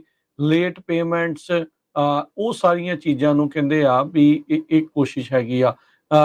500 ਬਿਲੀਅਨ ਦੇ ਇਸ ਨੁਕਸਾਨ ਨੂੰ ਇਹ ਘਟਾ ਕੇ ਚਾਹੁੰਦੇ ਆ ਵੀ ਐਟਲੀਸਟ 425 ਬਿਲੀਅਨ 428 ਤੱਕ ਜਿਹੜਾ ਆ ਉਸ ਨੂੰ ਗੈਪ ਜਿਹੜਾ ਆ ਉਹ ਕੀਤਾ ਜਾਵੇ। ਸੋ still long way to go, ਵੀ ਇਹਨਾਂ ਦਾ ਕਾਫੀ ਵੱਡਾ ਜਿਹੜਾ ਹਰਜੋਤ ਸਿੰਘ ਜੀ ਗੈਪ ਇਹ ਰਹਿ ਜਾਂਦਾ ਆ। ਨੌਨ ਫਾਈਲਿੰਗ, ਲੋਕ ਫਾਈਲ ਹੀ ਨਹੀਂ ਕਰਦੇ, ਜਾਂ ਅੰਡਰ ਪੇਮੈਂਟ ਜਿਹੜੇ ਆ ਉਹ ਹੁੰਦੀ ਆ, ਤੇ ਅੰਡਰ ਰਿਪੋਰਟਿੰਗ। ਇਹ ਤਿੰਨ ਮੇਨ ਚੀਜ਼ਾਂ ਕਹਿੰਦੇ ਵੀ IRS ਨੂੰ ਇਸ ਨੁਕਸਾਨ ਦੇ ਲਈ ਮੇਨ ਰਹਿੰਦੇ ਆ। ਸੋ ਨਵੀਂ ਜਿਹੜੀ ਇਨਵੈਸਟਮੈਂਟ IRS 'ਚ ਹੋਈ ਆ ਉਸ ਇਹ ਜਿਹੜਾ ਗੈਪ ਉਸਨੂੰ ਘਟਾਉਣ ਦੇ ਵਿੱਚ ਕਹਿੰਦੇ ਆ ਵੀ ਕੋਸ਼ਿਸ਼ ਹੋਵੇਗੀ। ਜੀ, ਇੱਕ ਵਾਰੀ ਫੇਰ ਇੰਡੀਆ ਵਾਲਿਆਂ ਨੇ ਸਰਦਾਰ ਦੀ ਜਿਹੜੀ ਆ ਉਸਦੇ ਮੂੰਹੋਂ ਹੀ ਜਿਹੜੀ ਸਟੇਟਮੈਂਟ ਦਵਾਈ ਹੈਗੀ ਆ। CNN ਨੇ ਇੰਟਰਵਿਊ ਕੀਤੀ ਸੀ ਇੰਡੀਆ ਦੇ ਜੋ ਪੈਟਰੋਲੀਅਮ ਤੇ ਨੈਚੁਰਲ ਗੈਸ ਦੇ ਯੂਨੀਅਨ ਮਿਨਿਸਟਰ ਹੈਗੇ ਹਰਦੀਪ ਸਿੰਘ ਪੁਰੀ। ਉਹਨਾਂ ਨੇ CNN ਦੇ ਉੱਤੇ ਹੀ ਇਹ ਕਿਹਾ ਆ ਵੀ ਸਾਡੀ ਕੋਈ ਮੋਰਲ ਕਨਫਲਿਕਟ ਨਹੀਂ ਹੈਗਾ, ਅਸੀਂ ਰਸ਼ੀਅਨ ਆਇਲ ਬਾਈ ਕਰ ਰਹੇ ਹੈਗੇ ਆ, ਕੰਜ਼ਿਊਮਰ ਨੂੰ ਇਹਦਾ ਜਿਹੜਾ ਫਾਇਦਾ ਹੋ ਰਿਹਾ ਆ ਤੇ ਇਸ ਕਰਕੇ ਅਸੀਂ ਰਸ਼ੀਆ ਤੋਂ ਆਇਲ ਬਾਈ ਕਰ ਰਹੇ ਆ। ਤੇ ਇਹ ਵੀ ਉਹਨਾਂ ਨੇ ਕਿਹਾ ਵੀ ਅਸੀਂ ਸਭ ਤੋਂ ਜ਼ਿਆਦਾ ਆਇਲ ਇਰਾਕ ਤੋਂ ਬਾਈ ਕਰਦੇ ਆ। ਤੇ ਜਦੋਂ ਉਹਨਾਂ ਨੂੰ ਪੁੱਛਿਆ ਗਿਆ ਵੀ ਜੇ ਅਮਰੀਕਾ ਵਾਲੇ ਕਹਿਣ ਵੀ ਤੁਸੀਂ ਰਸ਼ੀਆ ਦਾ ਆਇਲ ਨਾ ਬਾਈ ਕਰੋ, ਤੇ ਉਹ ਕਹਿੰਦੇ ਜੀ ਮੈਂ ਇਹ ਹਾਈਪੋਥੈਟੀਕਲ ਕੁਐਸਚਨ ਆ, ਇਹਦਾ ਜਿਹੜਾ ਜਵਾਬ ਦੇਣਾ ਨਹੀਂ ਸਮਝਦਾ ਤੇ ਅਸੀਂ ਰਸ਼ੀਆ ਦਾ ਆਇਲ ਬਾਈ ਕਰ ਰਹੇ ਆ। ਇਹ ਤਾਂ ਥੈਂਕਫੁਲ ਹੋਣਾ ਚਾਹੀਦਾ, ਨਹੀਂ ਤਾਂ ਜਿਹੜੀ ਜੇ ਅਸੀਂ ਨਹੀਂ ਬਾਈ ਕਰਾਂਗੇ ਤਾਂ ਆਇਲ ਦੀ ਪ੍ਰਾਈਸ $200 ਪਰ ਬੈਰਲ ਪਹੁੰਚ ਜਾਊਗੀ। ਇਹ ਉਹਨਾਂ ਨੇ ਜਿਹੜੀ ਆ CNN ਦੇ ਉੱਤੇ ਇੰਟਰਵਿਊ ਦੇ ਦੌਰਾਨ ਦੱਸਿਆ ਹੈਗਾ ਆ। ਤੇ ਕਹਿੰਦੇ ਵੀ ਇੰਡੀਆ ਇਸ ਨੂੰ ਐਗਜ਼ਾਮਿਨ ਕਰੂਗਾ, ਰਿਸਪੌਂਡ ਕਰੂਗਾ ਵੀ ਸੁਪਰੀਮ ਨੈਸ਼ਨਲ ਇੰਟਰਸਟ ਇੰਡੀਆ ਦੇ ਕੀ ਹੈਗੇ ਆ। ਸਤੰਬਰ ਮਹੀਨੇ ਦੇ ਵਿੱਚ G7 ਨੇ ਐਗਰੀ ਕੀਤਾ ਸੀ, ਸਾਰੇ G7 ਦੀਆਂ ਜੋ ਕੰਟਰੀਜ਼ ਆ, ਵੀ ਰਸ਼ੀਅਨ ਆਇਲ ਦੇ ਉੱਤੇ ਪ੍ਰਾਈਸ ਕੈਪ ਲਾਇਆ ਜਾਵੇ। ਸੋ ਜਿਹੜੇ ਇੰਡੀਆ ਵਾਲੇ ਆ, ਅਮਰੀਕਾ ਦੇ ਵੀ ਜਿਹੜੀ ਜੱਫੀ ਪਾ ਕੇ ਰਹਿਣਾ ਚਾਹੁੰਦੇ ਆ ਤੇ ਉਧਰ ਕਾਮਰੇਡਾਂ ਤੋਂ ਵੀ ਜਿਹੜਾ ਗੈਸ ਆ ਉਹ ਲਈ ਜਾ ਰਿਹਾ ਜੀ। ਇੱਥੇ ਆਪਾਂ ਇੱਕ ਬ੍ਰੇਕ ਲੈਂਦੇ ਹਾਂ, ਬ੍ਰੇਕ ਤੋਂ ਬਾਅਦ ਮੁੜ ਕੇ ਫਿਰ ਵਾਪਸ ਹਾਜ਼ਰ ਹੁੰਦੇ ਹਾਂ ਤੇ ਅੱਜ ਥੋੜੀ ਇੰਸ਼ੋਰੈਂਸ ਦੇ ਬਾਰੇ ਇਸ ਬ੍ਰੇਕ ਤੋਂ ਬਾਅਦ 'ਚ ਆਪਾਂ ਗੱਲਬਾਤ ਜਿਹੜੀ ਉਹ ਕਰਾਂਗੇ। ਜੁੜੇ ਰਹੋ ਏਦਾਂ ਹੀ ਪੰਜਾਬੀ ਰੇਡੀਓ USA ਦੇ ਨਾਲ ਤੇ ਮਿਲਦੇ ਹਾਂ ਬ੍ਰੇਕ ਤੋਂ ਬਾਅਦ 'ਚ।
ਪੰਜਾਬੀ ਰੇਡੀਓ USA ਸੁਣ ਰਹੇ ਸਾਰੇ ਸਰੋਤਿਆਂ ਨੂੰ ਇੱਕ ਵਾਰੀ ਫੇਰ ਜੀ ਆਇਆਂ ਨੂੰ ਸਵਾਗਤ ਹੈ। ਸਤਿ ਸ਼੍ਰੀ ਅਕਾਲ ਹਰਜੋਤ ਸਿੰਘ ਜੀ, ਜੀ ਆਇਆਂ ਨੂੰ ਸਵਾਗਤ ਹੈ। ਸਤਿ ਸ਼੍ਰੀ ਅਕਾਲ ਜੀ। ਸਤਿ ਸ਼੍ਰੀ ਅਕਾਲ, ਧੰਨਵਾਦ, ਜੀ ਆਇਆਂ ਨੂੰ। ਤੇ ਹਰਜੋਤ ਸਿੰਘ ਜੀ, ਹੁਣ ਆਪਾਂ ਜੇ ਇੰਸ਼ੋਰੈਂਸ ਦੇ ਬਾਰੇ ਗੱਲਬਾਤ ਥੋੜੀ ਕਰਦੇ ਜਾਈਏ। ਜਿਵੇਂ ਆਪਣੇ ਜਿਹੜੇ ਸਰੋਤੇ ਦਰਸ਼ਕ ਜਾਣਦੇ ਆ, ਖਾਲਸਾ ਇੰਸ਼ੋਰੈਂਸ ਏਜੰਸੀ ਦੇ ਵੱਲੋਂ ਹਰਜੋਤ ਸਿੰਘ ਖਾਲਸਾ ਜੀ ਆਪਣੇ ਨਾਲ ਜੁੜਦੇ ਹੁੰਦੇ ਆ ਤੇ ਆਪਾਂ ਨੂੰ ਇੰਸ਼ੋਰੈਂਸ ਦੇ ਬਾਬਤ ਜਾਣਕਾਰੀ ਦਿੰਦੇ ਆ। ਤੇ ਇਸ ਤੋਂ ਪਹਿਲਾਂ ਗੱਲਬਾਤ ਸ਼ੁਰੂ ਕਰੀਏ, ਆਈਡੀ ਸ਼ੇਅਰ ਕਰ ਲਿਓ ਹਰਜੋਤ ਸਿੰਘ ਜੀ। ਜੀ, ਸੋ ਬਿਲਕੁਲ, ਖਾਲਸਾ ਇੰਸ਼ੋਰੈਂਸ ਏਜੰਸੀ ਦਾ ਲਾਇਸੈਂਸ ਨੰਬਰ ਕੈਲੀਫੋਰਨੀਆ ਦਾ 0F89805 ਆ। ਆਲਦੋ ਅਸੀਂ 20 ਤੋਂ ਵੱਧ ਸਟੇਟਾਂ ਦੇ ਵਿੱਚ ਇੰਸ਼ੋਰੈਂਸ ਕਰਦੇ ਹਾਂ, ਪਰ ਓਬਾਮਾ ਕੇਅਰ ਕਵਰਡ ਕੈਲੀਫੋਰਨੀਆ, ਉਹ ਕੈਲੀਫੋਰਨੀਆ 'ਚ ਕਰਦੇ ਹਾਂ। ਪਰ ਜਿੰਨੇ ਵੀ ਸਾਡੇ ਬਜ਼ੁਰਗ ਸੁਣ ਰਹੇ ਆ, ਬਜ਼ੁਰਗ ਦਾ ਮਤਲਬ 65 ਸਾਲ ਤੋਂ ਉੱਪਰ ਦੇ, ਤੁਹਾਨੂੰ ਮੈਡੀਕੇਅਰ ਦੀ ਜੇ ਜ਼ਰੂਰਤ ਆ, ਤੁਸੀਂ Washington state, Arizona, Nevada, Wisconsin, Indiana, ਜਿੱਥੇ ਪੰਜਾਬੀ ਆਪਣੇ ਜ਼ਿਆਦਾ ਰਹਿੰਦੇ ਆ, ਉਹਨਾਂ ਸਾਰੀਆਂ ਸਟੇਟਸ 'ਚ ਆਪਾਂ ਕਰਦੇ ਆ। ਤੇ ਤੁਸੀਂ ਆਲਵੇਜ਼ ਖਾਲਸਾ ਇੰਸ਼ੋਰੈਂਸ ਏਜੰਸੀ ਦੇ ਆਫਿਸ ਕਾਲ ਕਰਕੇ ਜਾਂ ਮੇਰੇ ਨਾਲ 408-272-5200 ਤੇ ਜਾਂ ਕਿਰਨਪ੍ਰੀਤ ਕੌਰ, ਉਹ ਸਾਡੇ ਆਫਿਸ ਦੇ ਵਿੱਚ ਮੈਨੇਜਰ ਆ ਹੈਲਥ ਡਿਪਾਰਟਮੈਂਟ ਦੇ, ਤੇ 10 ਦੇ ਕਰੀਬ ਸਾਡੇ EMPLOYEE ਆ। ਹਮੇਸ਼ਾ ਹੀ ਅਸੀਂ ਲਗਭਗ 9-10 ਘੰਟੇ ਸਾਡਾ ਆਫਿਸ ਖੁੱਲ੍ਹਾ ਹੁੰਦਾ, ਸਵੇਰ ਦੇ 9 ਤੋਂ ਲੈ ਕੇ ਸ਼ਾਮ ਦੇ 7-7:30 ਵਜੇ ਤਾਈਂ, ਤੇ ਕਿਸੇ ਵੀ ਟਾਈਮ ਤੁਸੀਂ ਕਾਲ ਕਰ ਸਕਦੇ ਹੈਗੇ ਆ। ਸੋ ਜੀ ਜੇ ਬਿਲਕੁਲ। ਕਵਰਡ ਕੈਲੀਫੋਰਨੀਆ ਦੀ ਗੱਲ ਕਰਦੇ ਆਈਏ, ਤੇ ਬਹੁਤ ਸਾਰੇ ਲੋਕਾਂ ਨੇ ਕਵਰਡ ਕੈਲੀਫੋਰਨੀਆ ਲਈ ਆ। ਜਿਨ੍ਹਾਂ ਨੇ ਆਲਰੇਡੀ ਲਈ ਆ ਪਿਛਲੇ ਸਾਲਾਂ ਦੀ, ਉਹਨਾਂ ਦੀ ਆਟੋਮੈਟਿਕਲੀ ਰਿਨਿਊ ਹੋ ਜਾਣੀ ਆ, ਅਨਲੈਸ ਕਿ ਤੁਸੀਂ ਕੋਈ ਚੇਂਜ ਕਰਨੀ ਹੈਗੀ ਆ। ਤੁਹਾਡੇ ਪਰਿਵਾਰ ਦੇ ਵਿੱਚ ਕੋਈ ਵੱਧ ਘੱਟ ਹੋਇਆ, ਕੋਈ ਕਿਸੇ ਮੰਨ ਲਓ ਵੀ ਕਿਸੇ ਦੇ ਬੇਬੀ ਹੋ ਗਿਆ, ਜਾਂ ਕਿਸੇ ਦਾ ਬੱਚਾ ਵਿਆਹ ਹੋ ਗਿਆ, ਬਾਹਰ ਚਲਾ ਗਿਆ, ਜਾਂ ਬੱਚਾ ਓਵਰ 26 ਹੋ ਗਿਆ ਤੇ ਉਸਨੇ ਆਪਣੀ ਜੌਬ ਕਰ ਲਈ ਹੈਗੀ ਆ, ਤੇ ਕਿਸੇ ਤਰ੍ਹਾਂ ਦੀ ਚੇਂਜ ਆ, ਜਾਂ ਤੁਸੀਂ ਮੂਵ ਹੋਏ ਹੈਗੇ ਆ ਹੋਰ ਕਾਉਂਟੀ 'ਚ, ਤਾਂ ਜ਼ਰੂਰ ਉਹ ਅਪਡੇਟ ਕਰ ਲਿਓ, ਨਹੀਂ ਤਾਂ ਆਟੋਮੈਟਿਕਲੀ ਰਿਨਿਊ ਹੋ ਜਾਣੀ ਆ। ਤੇ ਨਵੀਆਂ ਜਿਹੜੀਆਂ ਜੇ ਕਿਸੇ ਨੇ ਨਹੀਂ ਕਰਵਾਈ ਹੈਗੀ, ਬਹੁਤ ਵਾਰ ਹਜੇ ਵੀ ਮੈਂ ਦੇਖਦਾ ਵੀ ਬਹੁਤ ਆਪਣੇ ਭੈਣ ਭਰਾ ਆ ਜਿਹੜੀ ਉਹ ਲਾਪਰਵਾਹੀ ਕਰ ਜਾਂਦੇ ਆ ਵੀ ਕਰਵਾਉਣੀ ਨਹੀਂ। ਇਸ ਵਾਰੀ $850 ਫਾਈਨ ਹੈਗਾ ਆ ਜੇ ਤੁਸੀਂ ਨਹੀਂ ਕਰਾਓਗੇ ਪਰ ਪਰਸਨ। ਜੇ ਹਸਬੈਂਡ ਵਾਈਫ ਆ, $1700 ਦਾ ਫਾਈਨ ਹੋਣਾ। ਸੋ ਕੀ ਹੁੰਦਾ ਵੀ ਰੱਬ ਨਾ ਕਰੇ ਕਿਤੇ ਇੱਕ ਵਾਰੀ ਤੁਹਾਨੂੰ ਹਸਪਤਾਲ ਜਾਣਾ ਪੈ ਗਿਆ ਤੇ $15,000 ਤੋਂ $20,000 ਦਾ ਤੁਹਾਡਾ ਖਰਚਾ ਕਿਤੇ ਨਹੀਂ ਗਿਆ, ਚਾਹੇ ਤੁਸੀਂ ਉੱਥੇ 2 ਘੰਟੇ ਰਹੇ ਆ, ਚਾਹੇ 4 ਘੰਟੇ ਰਹੇ ਆ। ਸੋ ਹੈਲਥ ਇੰਸ਼ੋਰੈਂਸ ਦਾ ਬਹੁਤ ਫਾਇਦਾ ਆ। ਜਦ ਦਾ ਅਫੋਰਡੇਬਲ ਕੇਅਰ ਐਕਟ ਪਾਸ ਹੋਇਆ ਹੈਗਾ ਆ 2014 ਤੋਂ ਲੈ ਕੇ ਹੁਣ ਤਾਈਂ, ਅਸੀਂ ਵੀ ਬਹੁਤ ਹਜ਼ਾਰਾਂ ਦੇ ਹਿਸਾਬ ਨਾਲ ਲੋਕਾਂ ਦੀ ਇੰਸ਼ੋਰੈਂਸ ਦੇ ਵਿੱਚ ਹੈਲਪ ਕੀਤੀ ਹੈਗੀ ਆ, ਚਾਹੇ ਉਹ ਓਬਾਮਾ ਕੇਅਰ, ਕਵਰਡ ਕੈਲੀਫੋਰਨੀਆ ਜਾਂ ਮੈਡੀਕਲ ਦਾ ਹੈਗਾ ਆ। ਹਮੇਸ਼ਾ ਹੀ ਅਸੀਂ ਹੈਲਪ ਕਰਦੇ ਹੈਗੇ ਆ, ਜੀ ਤੇ ਹਰ ਇੱਕ ਨੂੰ ਇਹ ਕਰਾਉਣੀ ਚਾਹੀਦੀ ਆ। ਪਤਾ ਉਦੋਂ ਹੀ ਲੱਗਦਾ ਜਦੋਂ ਤੁਸੀਂ ਬਿਮਾਰ ਹੁੰਦੇ ਹੈਗੇ ਆ, ਨਹੀਂ ਤਾਂ ਫਿਰ ਵੈਸੇ ਤਾਂ ਚੱਲੀ ਜਾਂਦਾ ਹੈਗਾ। ਸੋ ਇੱਕ ਵਾਰੀ ਫੇਰ, ਕਿਉਂਕਿ ਸਰਕਾਰ ਡੈਮੋਕ੍ਰੇਟਸ ਦੀ ਰਹਿ ਗਈ, ਨਹੀਂ ਤਾਂ ਜੇ ਰਿਪਬਲਿਕਨ ਆ ਜਾਂਦੇ ਤਾਂ ਬਹੁਤ ਚਾਂਸ ਸੀਗੇ ਵੀ ਇਹ ਜਿਹੜਾ ਆ ਸਬਸਿਡੀ ਵਾਲਾ ਮਸਲਾ ਇਹ ਖਤਮ ਹੋ ਜਾਣਾ ਸੀਗਾ, ਕਿਉਂਕਿ ਕਾਫੀ ਚਿਰ ਦਾ ਰੌਲਾ ਪੈਂਦਾ ਸੀਗਾ। ਸੋ ਜਿਨ੍ਹਾਂ ਨੇ ਨਹੀਂ ਕਰਵਾਈ ਹੈਗੀ, ਬਹੁਤ ਵਾਰ ਤਾਂ ਮੈਨੂੰ ਇਦਾਂ ਹੁੰਦੀ ਹੈ ਵੀ ਮੈਂ ਜੀ 2 ਸਾਲ ਹੋ ਗਏ ਰਹਿੰਦੇ, 3 ਸਾਲ, ਤੇ ਮੈਨੂੰ ਪਤਾ ਹੀ ਨਹੀਂ ਸੀ ਇਹ ਹੈਲਥ ਇੰਸ਼ੋਰੈਂਸ। ਮੈਂ ਟੈਕਸ ਭਰਦੇ ਆ, ਟੈਕਸ ਵਾਲੇ ਨੇ ਨਹੀਂ ਗੱਲ ਕੀਤੀ ਜਾਂ ਕੀ, ਹਨਾ ਵੀ ਮੁੜ ਕੇ ਜਦੋਂ ਫਾਈਨ ਦਿੰਦੇ ਆ ਫਿਰ ਯਾਦ ਕਰਦੇ ਆ। ਸੋ ਪਲੀਜ਼ ਆਪਣੇ ਆਲੇ ਦੁਆਲੇ ਦੋਸਤ ਮਿੱਤਰ ਜਿੰਨੇ ਵੀ ਜਾਣ ਪਛਾਣ, ਸਾਰਿਆਂ ਨੂੰ ਪੁੱਛ ਲਿਆ ਕਰੋ, ਭਾਈ ਤੁਹਾਡੀ ਇੰਸ਼ੋਰੈਂਸ ਤਾਂ ਸਾਰੀਆਂ ਹੈਗੀਆਂ, ਹੈਲਥ ਇੰਸ਼ੋਰੈਂਸ, ਲਾਈਫ ਇੰਸ਼ੋਰੈਂਸ, ਇਹ ਬਹੁਤ ਜ਼ਰੂਰੀ ਹੈਗੀਆਂ। ਜੀ ਬਿਲਕੁਲ। ਤੇ ਹੁਣ ਨਵੀਆਂ ਐਪਲੀਕੇਸ਼ਨਾਂ ਸ਼ੁਰੂ ਹੋ ਗਈਆਂ, ਜਿਨ੍ਹਾਂ ਨੇ ਨਹੀਂ ਕਰਾਈ ਨਵੰਬਰ 1 ਤੋਂ ਐਪਲੀਕੇਸ਼ਨ ਸ਼ੁਰੂ ਆ, ਪਰ ਇਫੈਕਟਿਵ ਜਿਹੜੀ ਆ ਉਹ ਜਨਵਰੀ 1 ਤੋਂ ਹੋਣੀ ਹੈਗੀ ਸੋ ਆ। ਇਸ ਸਾਲ 'ਚ ਜਿੰਨੀਆਂ ਵੀ ਇੰਸ਼ੋਰੈਂਸ ਹੋਣੀਆਂ ਉਹ ਸਾਰੀਆਂ ਇੱਕ ਜਿਹੜੀ ਜਨਵਰੀ ਆ ਤੋਂ ਸਟਾਰਟ ਜਨਵਰੀ ਤੋਂ ਹੋਣੀਆਂ, ਅਗਲੇ ਸਾਲ ਦੇ ਤੇ ਲਈ ਹੁਣ ਸ਼ੁਰੂ ਹੋਣੀਆਂ। ਐਪਲੀਕੇਸ਼ਨ ਆਪਾਂ ਭਰ ਸਕਦੇ ਹਾਂ ਆਨਲਾਈਨ, ਸਾਰਾ ਕੁਝ ਹੋ ਜਾਊਗਾ, ਪਰ ਤੁਹਾਡੀ ਜਿਹੜੀ ਸਟਾਰਟ ਆ ਉਹ ਜਨਵਰੀ 1 ਤੋਂ ਹੋਣੀ ਤੇ ਹੈਗੀ ਆ। ਹਰਜੋਤ ਸਿੰਘ ਜੀ, ਜਿਹੜੇ ਤੁਸੀਂ ਆਟੋਮੈਟਿਕ ਰੀਨਿਊਅਲਸ ਕਹਿ ਰਹੇ ਸੀ, ਸੋ ਰੀਨਿਊ ਕਰਨ ਦੇ ਲਈ ਵੀ ਤਰੀਕ ਕਦੋਂ ਤੱਕ ਜੀ, ਲਾਸਟ ਡੇਟ ਹੈਗੀ ਆ? ਉਹ ਜਿੱਦਾਂ 15 ਨਵੰਬਰ 15 ਤੱਕ ਹੈਗੀ ਆ। ਜੀ ਸੋ ਨਹੀਂ ਜੀ। ਕਿਉਂਕਿ ਫਿਰ ਦਸੰਬਰ 15 ਤੱਕ ਤੁਸੀਂ ਚੇਂਜ ਕਰਵਾ ਸਕਦੇ ਆ ਕਿਸੇ ਤਰ੍ਹਾਂ ਦੀ ਵੀ, ਜੇ ਰਿਨਿਊ ਦੇ ਵਿੱਚ ਕੋਈ ਚੇਂਜ ਕਰਾਣੀ ਆ, ਕਿਉਂਕਿ ਜਨਵਰੀ 1 ਨੂੰ ਉਹ ਵੀ ਸਟਾਰਟ ਹੋਣੀ ਆ ਸੇਮ, ਰਾਈਟ। ਤੇ ਜੇ ਫਿਰ ਉਹ ਤੋਂ ਬਾਅਦ ਕੋਈ ਹੋਈ ਤਾਂ ਫਿਰ ਉਹ ਫਰਵਰੀ 'ਚ ਜਾ ਕੇ ਚੇਂਜ ਹੋਊਗੀ। ਸੋ ਇਹ ਜ਼ਰੂਰ ਮੇਕ ਸ਼ੋਰ ਕਰ ਲਿਓ ਤੁਹਾਡੀ ਪਹਿਲੀ ਪੇਮੈਂਟ ਜਿਹੜੀ ਆ ਉਹ ਚਲੇ ਜਾਏ। ਸੋ ਜਿਹੜੇ ਨਵੇਂ ਲੋਕ ਆ, ਜਿਹੜੇ ਕੋਈ ਕਿਸੇ ਸਟੇਟ ਤੋਂ ਮੂਵ ਹੋਏ ਆ, ਇੰਡੀਆ ਤੋਂ ਆਏ ਆ, ਜਾਂ ਨਵੀਂ ਉਹਨਾਂ ਨੇ ਕਰਾਣੀ ਆ, ਉਹਨਾਂ ਨੂੰ ਮੈਂ ਦੱਸਦਾ, ਜੇ ਤੁਸੀਂ ਅਗਲੇ ਸਾਲ ਵਾਲੀ ਜਿਹੜੀ 2023 ਦੇ ਲਈ ਜੋ ਹੁਣ ਸ਼ੁਰੂ ਹੋ ਰਹੀ ਆ ਉਹ ਇੰਸ਼ੋਰੈਂਸ ਨਹੀਂ ਕਰਾਉਂਗੇ ਤਾਂ $850 ਪਰ ਪਰਸਨ ਫਾਈਨ ਹੋਊਗਾ, ਤੇ $425 ਜੇ ਤੁਹਾਡਾ ਡਿਪੈਂਡੈਂਟ ਬੱਚਾ ਹੈਗਾ। ਸੋ ਜੇ 3 ਜਾਣੇ ਆ ਤੇ ਤੁਸੀਂ ਫਾਈਨ ਦਾ ਅੰਦਾਜ਼ਾ ਲਾ ਲਓ ਵੀ $2125 ਦੇ ਕਰੀਬ ਹੋਊਗਾ ਪਰ ਪਰਿਵਾਰ, ਜੇ 3 ਜਾਣੇ ਆ। ਤੇ ਉਹਦੇ ਲਈ ਮੈਂ ਥੋੜਾ ਜਿਹਾ ਦੱਸਦਾ ਜਾਵਾਂ, ਜੇ ਕਿਉਂਕਿ ਆਪਾਂ ਸ਼ੋਅ ਤਾਂ ਹਰ ਸਾਲ ਹੀ ਕਰਦੇ ਹੈਗੇ, ਬਹੁਤ ਕਰਦੇ ਆਏ ਆ, ਪਰ ਬਹੁਤ ਵਾਰ ਨਵੇਂ ਸਰੋਤੇ ਜੁੜਦੇ ਆ ਵੀ ਕਿਹੜੀਆਂ ਚੀਜ਼ਾਂ ਦੀ ਜ਼ਰੂਰਤ ਆ। ਜਦੋਂ ਤੁਸੀਂ ਹੈਲਥ ਇੰਸ਼ੋਰੈਂਸ ਕਰਾਉਣੀ ਆ, ਸਭ ਤੋਂ ਪਹਿਲਾਂ ਤਾਂ ਤੁਹਾਡੀ ਇਮੀਗ੍ਰੇਸ਼ਨ ਸਟੇਟਸ ਹੋਣਾ ਬਹੁਤ ਜ਼ਰੂਰੀ ਆ, ਵੀ ਤੁਸੀਂ ਸਿਟੀਜ਼ਨ ਆ, ਗ੍ਰੀਨ ਕਾਰਡ ਆ, ਵਰਕ ਪਰਮਿਟ ਆ, ਕਿਸੇ ਤਰ੍ਹਾਂ ਦਾ ਵੀ ਜਿਹੜਾ ਲੀਗਲ ਹੋਣਾ ਜ਼ਰੂਰੀ ਆ। ਦੂਜੇ ਨੰਬਰ ਤੇ ਤੁਹਾਡਾ ਸੋਸ਼ਲ ਸਿਕਿਉਰਿਟੀ ਨੰਬਰ ਜ਼ਰੂਰੀ ਹੈਗਾ। ਤੀਜੇ ਨੰਬਰ ਤੇ ਤੁਹਾਡਾ ਰੈਜ਼ੀਡੈਂਸ ਦਾ ਪ੍ਰੂਫ ਚਾਹੀਦਾ ਹੈਗਾ, ਵੀ ਤੁਸੀਂ ਕੈਲੀਫੋਰਨੀਆ 'ਚ ਰਹਿੰਦੇ ਆ, ਕਿਉਂਕਿ ਨਾ ਤਾਂ ਗ੍ਰੀਨ ਕਾਰਡ ਦੱਸਦਾ, ਨਾ ਸਿਟੀਜ਼ਨਸ਼ਿਪ ਪ੍ਰੂਫ ਜੀ, ਜੀ। ਦੱਸਦਾ। ਸੋ ਉਹਦੇ ਲਈ ਜਾਂ ਤਾਂ ਤੁਸੀਂ ਤੁਹਾਡਾ ਡੀਐਮਬੀ ਦਾ ਡਰਾਈਵਿੰਗ ਲਾਇਸੈਂਸ ਹੋਵੇ, ਜਾਂ ਆਈਡੀ ਬਣਾਈ ਹੋਵੇ, ਜਾਂ ਕੋਈ ਤੁਹਾਡੀ ਰੈਂਟਲ ਐਗਰੀਮੈਂਟ, ਕੋਈ ਬਿਜਲੀ ਦਾ ਬਿੱਲ, ਪਾਣੀ ਦਾ ਬਿੱਲ, ਇਦਾਂ ਦੀਆਂ ਜਿਹੜੀਆਂ ਚੀਜ਼ਾਂ ਆ ਉਹ ਤੁਸੀਂ ਪ੍ਰੈਜ਼ੈਂਟ ਕਰ ਸਕਦੇ ਆ। ਤੇ ਤੀਜਾ ਤੁਹਾਡੇ ਟੈਕਸ ਰਿਟਰਨ। ਜੀ। ਸੋ ਟੈਕਸ ਰਿਟਰਨ ਤੇ ਹਜੇ ਵੀ ਮੈਨੂੰ ਜੀ। ਬਹੁਤ ਹੈਰਾਨੀ ਹੁੰਦੀ ਆ ਰਾਜਕਨਵੀਰ ਸਿੰਘ ਜੀ, ਹਜੇ ਵੀ ਆਪਣੇ ਭੈਣਾਂ ਭਰਾਵਾਂ ਨੂੰ ਪਤਾ ਨਹੀਂ ਲੱਗਦਾ ਵੀ ਤੁਹਾਡੀ ਨੈਟ ਐਡਜਸਟਡ ਗ੍ਰੋਸ ਇਨਕਮ ਕਿੰਨੀ ਆ। ਉਹ ਤੁਸੀਂ 1040 ਫਾਰਮ ਦੇਖ ਕੇ, ਜਿਹੜੀ ਤੁਹਾਨੂੰ ਜਿੱਥੇ ਟੈਕਸ ਭਰਾਣੇ ਆ, ਉਹ ਤੁਹਾਨੂੰ ਜਿਹੜੀ ਮੋਟੀ ਜਿਹੀ ਬੁਕਲੇਟ ਦਿੰਦੇ ਆ, ਯੂਜੂਅਲੀ ਦੂਜੇ ਜਾਂ ਤੀਜੇ ਪੇਜ ਦੇ ਉੱਤੇ ਉੱਪਰ ਤੁਹਾਡੇ ਨਾਮ ਲਿਖੇ ਹੁੰਦੇ ਆ, ਸੱਜੇ ਸੋਸ਼ਲ ਸਿਕਿਉਰਿਟੀ, ਫਿਰ ਐਡਰੈਸ, ਫਿਰ 7 ਜਾਂ 8 ਨੰਬਰ ਲਾਈਨ ਤੇ ਨੈਟ ਐਡਜਸਟਡ ਗ੍ਰੋਸ ਇਨਕਮ ਲਿਖਿਆ ਹੁੰਦਾ। ਕਿਉਂਕਿ ਟਰੱਕਾਂ ਵਾਲੇ ਜਾਂ ਜਿਹੜੇ ਸੈਲਫ ਇੰਪਲਾਇਡ ਆ, ਉਹ ਬਹੁਤ ਭੁਲੇਖੇ ਜਾਂਦੇ, ਮੇਰੀ ਜੀ 1.5 ਲੱਖ ਇਨਕਮ ਆ, ਤੇ 1.5 ਲੱਖ ਤੇ ਵੀ ਜਦੋਂ ਰੇਟ ਉਹਨਾਂ ਨੂੰ ਦੱਸਦੇ ਆ, ਇਹ ਤਾਂ ਬਹੁਤ ਮਹਿੰਗਾ ਜੀ, ਜਦੋਂ ਕਿ ਨੈਟ ਇਨਕਮ 20,000 ਹੀ ਹੁੰਦੀ ਆ। ਸੋ ਉਹ ਬੜੀ ਧਿਆਨ ਰੱਖਣ ਯੋਗ ਗੱਲ ਆ। ਸੋ ਜਾਂ ਤਾਂ ਉਹ ਟੈਕਸ ਰਿਟਰਨ ਦੀ ਕਾਪੀ ਹੋਵੇ, ਤੇ ਜਾਂ ਤੁਹਾਡਾ ਪੇ ਸਟੱਬ ਆ, ਉਹ ਇਨਫੋਰਮੇਸ਼ਨ ਚਾਹੀਦੀ ਆ ਜੀ। ਤੇ ਹਰਜੋਤ ਸਿੰਘ ਜੀ, ਬਹੁਤ ਵਾਰੀ ਏਦਾਂ ਹੁੰਦੇ ਆ, ਕੋਈ ਨਵੇਂ ਮੂਵ ਹੋਏ ਹੁੰਦੇ ਆ, ਜੇ ਜਿੱਦਾਂ ਤੁਸੀਂ ਬਹੁਤ ਸਾਰੇ ਡਾਕੂਮੈਂਟਸ ਦੀ ਜਿਹੜੀ ਉਹ ਗੱਲ ਕੀਤੀ ਆ, ਅਜੇ ਇਨ ਪ੍ਰੋਸੈਸ ਹੁੰਦੇ, ਉਹਨਾਂ ਨੂੰ ਕਈ ਜਿਹੜੇ ਡਾਕੂਮੈਂਟ ਨਹੀਂ ਹੁੰਦੇ, ਕੀ ਉਹਨਾਂ ਦੇ ਲਈ ਵੀ ਫਿਰ ਕਵਰੇਜ ਵਗੈਰਾ ਜਿਹੜੀ ਹੈ ਉਹ ਅਵੇਲੇਬਲ ਹੁੰਦੀ ਹੈ? ਉਹਨਾਂ ਦੇ ਲਈ ਜਿੱਦਾਂ ਨਹੀਂ, ਜਦੋਂ ਤੱਕ ਤੁਹਾਡੇ ਕੋਲ ਇਮੀਗ੍ਰੇਸ਼ਨ ਦਾ ਸਟੇਟਸ ਨਹੀਂ ਹੈਗਾ, ਸੋਸ਼ਲ ਸਿਕਿਉਰਿਟੀ ਨੰਬਰ ਨਹੀਂ ਹੈਗਾ, ਤੇ ਤਦ ਤੱਕ ਤੁਸੀਂ ਨਹੀਂ ਲੈ ਸਕਦੇ। ਤੇ ਚਲੋ ਪੇ ਸਟੱਬ ਦਾ ਤੁਸੀਂ ਕਹਿ ਸਕਦੇ ਨਵਾਂ ਕੰਮ ਸਟਾਰਟ ਕੀਤਾ ਹੈਗਾ 90 ਡੇ ਦੇ ਵਿੱਚ ਵਿੱਚ, ਉਹ ਤੁਸੀਂ ਦੇ ਸਕਦੇ ਆ, ਹਨਾ। ਤੇ ਆਈਡੀ ਲਈ ਕੁਛ ਨਾ ਕੁਛ ਤੁਸੀਂ ਤੁਹਾਡੇ ਕ੍ਰੈਡਿਟ ਕਾਰਡ ਦੀ ਇਨਫੋਰਮੇਸ਼ਨ, ਜਾਂ ਬਿਜਲੀ ਦਾ ਬਿੱਲ, ਪਾਣੀ ਦਾ ਬਿੱਲ, ਸੋ ਜਿਹੜੀ ਇਦਾਂ ਦੀ ਇਨਫੋਰਮੇਸ਼ਨ ਤੁਸੀਂ ਦੇ ਸਕਦੇ ਆ। ਬਾਕੀ ਜੇ ਤੁਸੀਂ ਇਲੀਗਲ ਹੈਗੇ ਆ, ਕੋਈ ਤੁਹਾਡੇ ਕੋਲ ਕਿਸੇ ਤਰ੍ਹਾਂ ਦਾ ਪੇਪਰ ਵਰਕ ਨਹੀਂ, ਕੈਲੀਫੋਰਨੀਆ ਸਟੇਟ ਨੇ 2.5 ਲੱਖ 2,60,000 ਦੇ ਕਰੀਬ ਇਲੀਗਲ ਲੋਕਾਂ ਨੂੰ ਵੀ, ਇਲੀਗਲ ਨਹੀਂ, ਚਲੋ ਅਨਡਾਕੂਮੈਂਟਡ ਕਹਿ ਸਕਦੇ ਆ, ਉਹਨਾਂ ਲੋਕਾਂ ਨੂੰ ਵੀ ਜਿਹੜੀ ਹੈਲਥ ਇੰਸ਼ੋਰੈਂਸ ਦਿੱਤੀ ਆ, ਪਰ ਉਹ ਕਾਉਂਟੀ ਦੇ ਥਰੂ ਹੋਣੀ ਆ, ਉਹ ਐਮਰਜੈਂਸੀ ਇੰਸ਼ੋਰੈਂਸ ਕਰਕੇ ਹੁੰਦੀ ਆ। ਉਹ ਤੁਸੀਂ ਕਾਉਂਟੀ ਜਿਹੜੀ ਵੀ ਤੁਹਾਡੀ ਕੋਲ ਲੋਕਲ ਕਾਉਂਟੀ ਆ, ਜੇ ਤੁਸੀਂ ਕੈਲੀਫੋਰਨੀਆ 'ਚ ਰਹਿੰਦੇ ਆ, ਹੋਰ ਸਟੇਟਾਂ ਦਾ ਨਹੀਂ ਮੈਂ ਕਹਿ ਸਕਦਾ, ਕੈਲੀਫੋਰਨੀਆ ਦੀ ਕਹਿ ਸਕਦਾ। ਜੇ ਤੁਸੀਂ ਕੈਲੀਫੋਰਨੀਆ 'ਚ ਰਹਿੰਦੇ ਆ, ਤੇ ਉਹ ਆਪਣੀ ਲੋਕਲ ਕਾਉਂਟੀ ਦੇ ਆਫਿਸ ਜਾ ਕੇ ਅਪਲਾਈ ਕਰ ਸਕਦੇ ਆ, ਭਈ ਸਾਡੇ ਕੋਲ ਪੇਪਰ ਨਹੀਂ ਅਪਲਾਈ ਕੀਤਾ ਜਾਂ ਕੁਛ ਵੀ, ਤਾਂ ਉਹ ਹੋਪਫੁਲੀ ਤੁਹਾਨੂੰ ਐਮਰਜੈਂਸੀ ਬੇਸਡ ਜਿਹੜੀ ਇੰਸ਼ੋਰੈਂਸ ਆ ਉਹ ਦੇ ਦਿੰਦੇ ਆ। ਐਮਰਜੈਂਸੀ ਦਾ ਮਤਲਬ ਇਹ ਆ ਵੀ ਜੇ ਕਿਤੇ ਹਸਪਤਾਲ ਵਗੈਰਾ ਗਏ, ਤੇ ਤਾਂ ਤੁਸੀਂ ਕਵਰ ਹੋ ਜਾਓਗੇ। ਮਾੜੇ ਮੋਟੇ ਕੰਮ ਦੇ ਲਈ ਨਹੀਂ, ਵੀ ਜੇ ਤੁਸੀਂ ਡਾਕਟਰ ਦੇ ਜਾਣਾ ਆ, ਹਨਾ, ਤੇ ਚਲੋ ਬੈਟਰ ਦੈਨ ਨਥਿੰਗ, ਉਹ ਵੀ ਜਿਹੜੀ ਇੱਕ ਤਰ੍ਹਾਂ ਦੇ ਨਾਲ ਵਧੀਆ ਹੈਗੀ ਆ। ਇਸ ਸਾਲ ਕਵਰ ਕੈਲੀਫੋਰਨੀਆ ਦਾ ਥੋੜਾ ਜਿਹਾ ਰੇਟ ਵਧੇ ਹੈਗੇ 5.6%। ਇੱਕ ਦੋ ਕੰਪਨੀਆਂ ਨਵੀਆਂ ਵੀ ਆਈਆਂ, ਜਿਸ ਤਰ੍ਹਾਂ ਐਟਨਾ ਵਗੈਰਾ ਹੈਗੀ ਆ, ਸੋ ਪਲੀਜ਼ ਉਹ ਵੀ ਚੈੱਕ ਕਰ ਲਿਓ, ਜਿਹੜੇ ਤੁਹਾਡੇ ਏਜੰਟ ਦੇ ਕੋਲ ਹੈਗੀ ਆ। ਪਰ ਇਹ ਬਹੁਤ, ਮੈਂ ਇਹ ਜ਼ਰੂਰ ਕਹਿਣਾ, ਕਈ ਵਾਰੀ ਫਿਰ ਨਾਰਾਜ਼ਗੀ ਵੀ ਆਉਂਦੀ ਆ ਰਾਜਕਨਵੀਰ ਸਿੰਘ ਜੀ। ਜੀ, ਜੀ। ਆਪਣੇ ਤੋਂ ਬਹੁਤ ਸਾਰੇ ਲੋਕ ਕਰਵਾਉਂਦੇ ਆ, ਫਿਰ ਕਹਿੰਦੇ ਜੀ ਸਾਨੂੰ ਲੋਕਲ ਬੰਦਾ ਮਿਲ ਗਿਆ, ਤੇ ਜਦੋਂ ਫਿਰ ਡਾਕੂਮੈਂਟ ਦੀ ਜ਼ਰੂਰਤ ਹੁੰਦੀ ਆ, ਫੇਰ ਕਾਲ ਕਰਦੇ ਆ, ਭਾਜੀ ਹੁਣ ਫੋਨ ਨਹੀਂ ਚੱਕਦਾ, ਤੁਸੀਂ ਮੈਨੂੰ ਭੇਜਿਓ, ਮੈਂ ਟੈਕਸ ਭਰਨਾ ਆ, ਜਾਂ ਮੇਰਾ ਡਾਕਟਰ ਲੱਭਣਾ ਆ, ਜਾਂ ਮੇਰਾ ਬਿੱਲ ਦੀ ਪ੍ਰੋਬਲਮ ਆ ਗਈ ਆ।